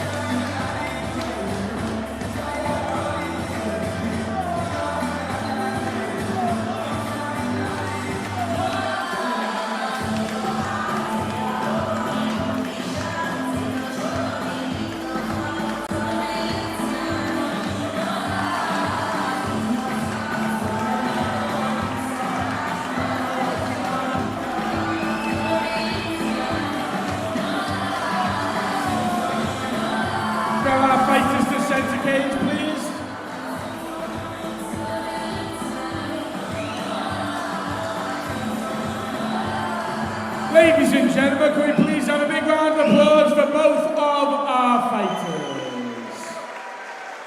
Ladies and gentlemen, your winner by TKO. After 3 minutes and 28 seconds of round number 1, and fighting out of the blue corner, Oliver Tero. Ladies and gentlemen, please big round of applause for Roland Lopez. I'm here with Oliver Tero, everybody. Your professional debut. You said going into this that you were more confident with more weapons, like your elbows. It seemed like you barely broken a sweat. How was that? Yeah, it was good. Went fast. Yeah, man, went fast. Like I said in the amateurs, elbows are my thing, and I just showed it right there. Pro debut. Trouble, mate. Fucking trouble. You're one of the biggest prospects at the moment. You know, you've still got a long journey, but what do you think is next for you? What do you want? I'll take it as it comes. Yeah, anyone, anywhere. Just keep busy now, innit? It's serious. Let's go. Oliver Tira, ladies and gentlemen.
And just like that, we are in for the main event of Kingdom 6.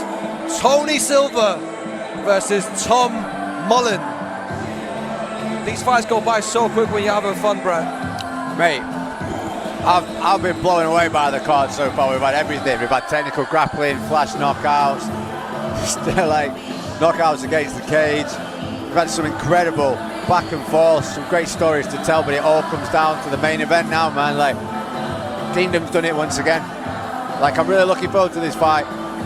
Like, I've known Tom for a long time, trained with him a bit in the past. Can't say he's been mate, I don't know him that well, but I've known him, like, he's been on the scene for that long. I've watched him fight loads. So it's going to be great to watch him fight on Kingdom. Well, I mean, for the super lightweight pro MMA title, right? We have had 18 fights. Well, we've had 17 fights. Only 4 have gone the distance. Wow. So 13 finishes so far is an incredible return. Ladies and gentlemen, it's now time to welcome our final fight of the evening.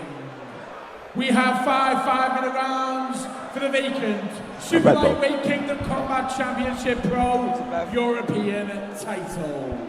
Please welcome our first challenger to the red corner, Tony Silva. Tony Silva out of Shooter Box, 8-4, and let me tell you, his last performance against Danny Dixon was incredible. It almost, the venue I think we were in, almost kind of gave it a bit of an apex feeling. You know, by the end of the night, there was only, you know, you could just feel and hear everything so much more amplified for some reason. His calf kicks are incredible. We talk about elbows. The elbows is what gave him the devastating finish against Danny Dixon. You know, 8-4 is a great record for a pro. He's got great Muay Thai and great Jiu-Jitsu. And you know, this guy comes to fight. He leaves it all out there. He's not afraid of a war. And when you're fighting someone like Tom Mullen, you know that you're in for a tough night. So, you know, Tony Silva's a great fighter, and I'm really looking forward to this fight. I think this fight has fireworks written all over it.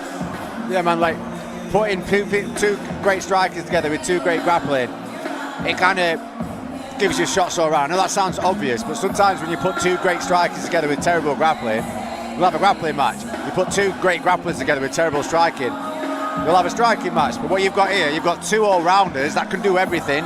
It basically means, like you say, man, they've both got exciting styles. They don't come to just grind somebody against cage for 5 rounds. But equally, they've got sick grappling, so they can have the scrambles, they can make the distance, they can shoot, they can sprawl, they can finish with. They've got submissions, right? So everybody is in for a treat, in my opinion, bro. Yeah. Everybody's in for a treat.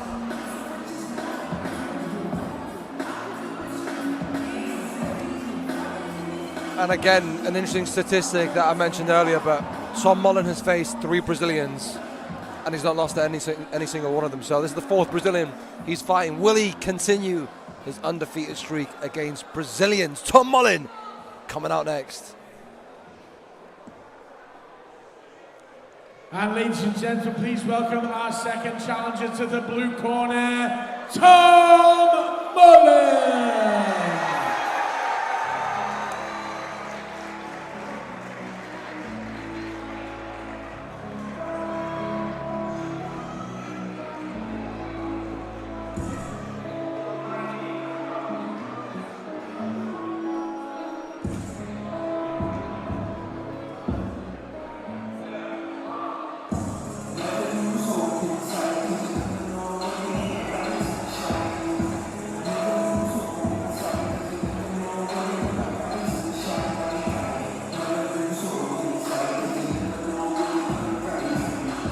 Tom Mullen, 7-2, fighting out of Strike Kings in Bradford.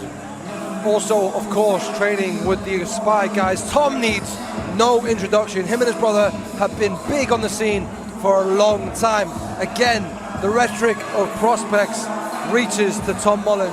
This guy is 7-2 and is only 24 years old. He is an extremely exciting fighter.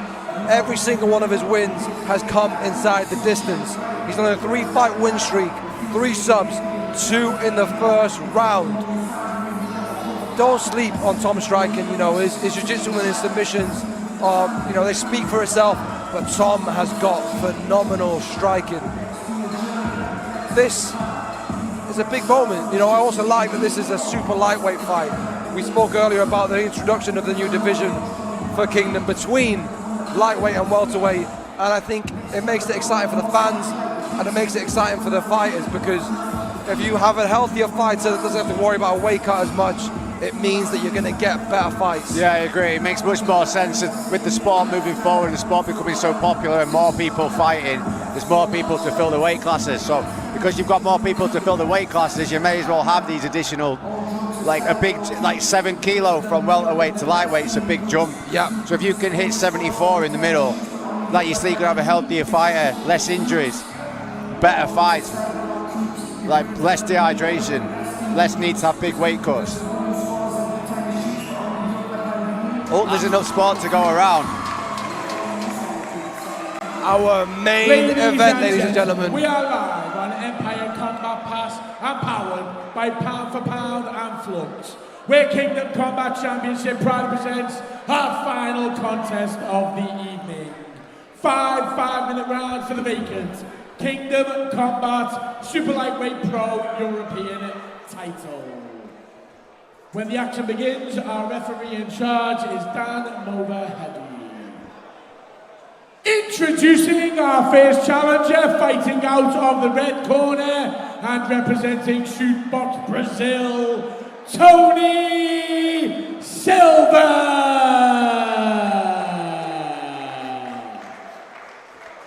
And ladies and gentlemen, please welcome his opponent facing him across the cage and fighting out of the blue corner, representing Aspire, Tom Mullen. 5 5-minute rounds for our European title fight at super lightweight. Tony Silva versus Tom Mullen.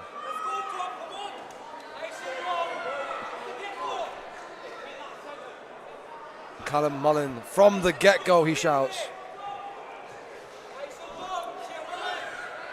It's quite a drive back to Bradford. I'm sure these guys don't want to be doing any overtime rounds. Tom's got all the skills to get this fight finished early.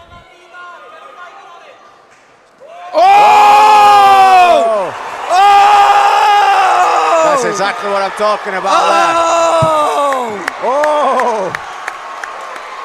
What a finish!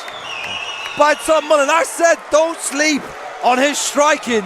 20 seconds, a phenomenal knockout of a great fighter in Tony Silva. What a finish from Tom Mullen.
Of our fighters to centre cage.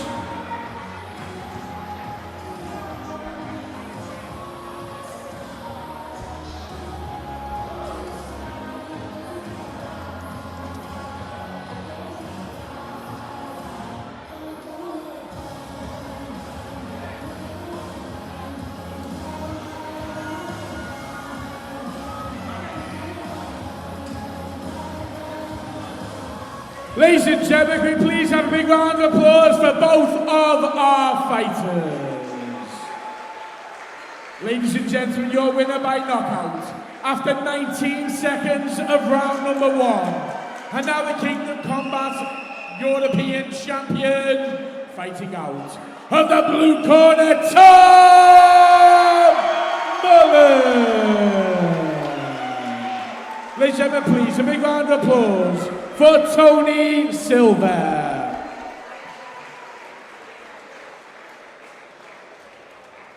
I'm here with your champion, Tom Mullen. Tom, I can see you're very emotional, brother. It's all for this lad. He's got a little brain tumor. He's been fighting. And this fight was for him. I've known his dad, but I've only just met him yesterday. Wow, I said it to everyone. I'm not going 5 rounds.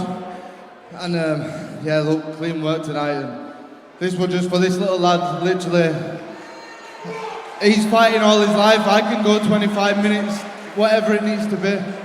This lad's fighting for his full life. And yeah, it's for him that. This bettered my career, but made it a little moment for this little lad. Let's get a big round of applause for the little champion over here. That was a phenomenal performance. You know, your record shows great submissions. I said this before the fight. Don't sleep on Tom Mullen striking. Was that the game plan to strike with Tony Silva? It's mad because me and Liam, Tonks, Phil, we've been doing this for fucking ages. We've been literally doing it in the back. We've been going over, just fainting on the lead side. And going over, we literally did it, and it was a money shot. I can't thank my team, Strike Kings, Mataleo, Aspire, Joe Tonks, Headstrong, my full team. I'm about to go to the top with these lot, literally. The next more people now, that's just a stepping stone. I'm going to take everyone out now.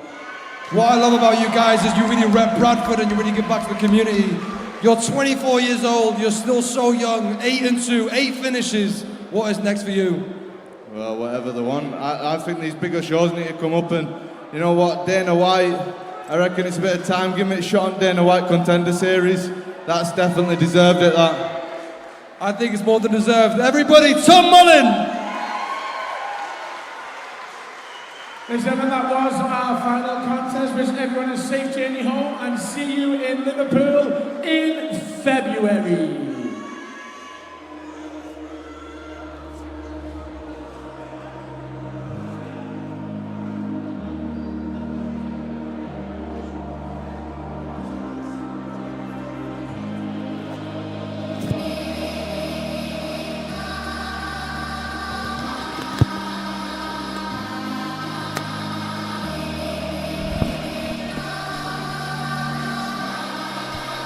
I could not think of a better way to end such an incredible card.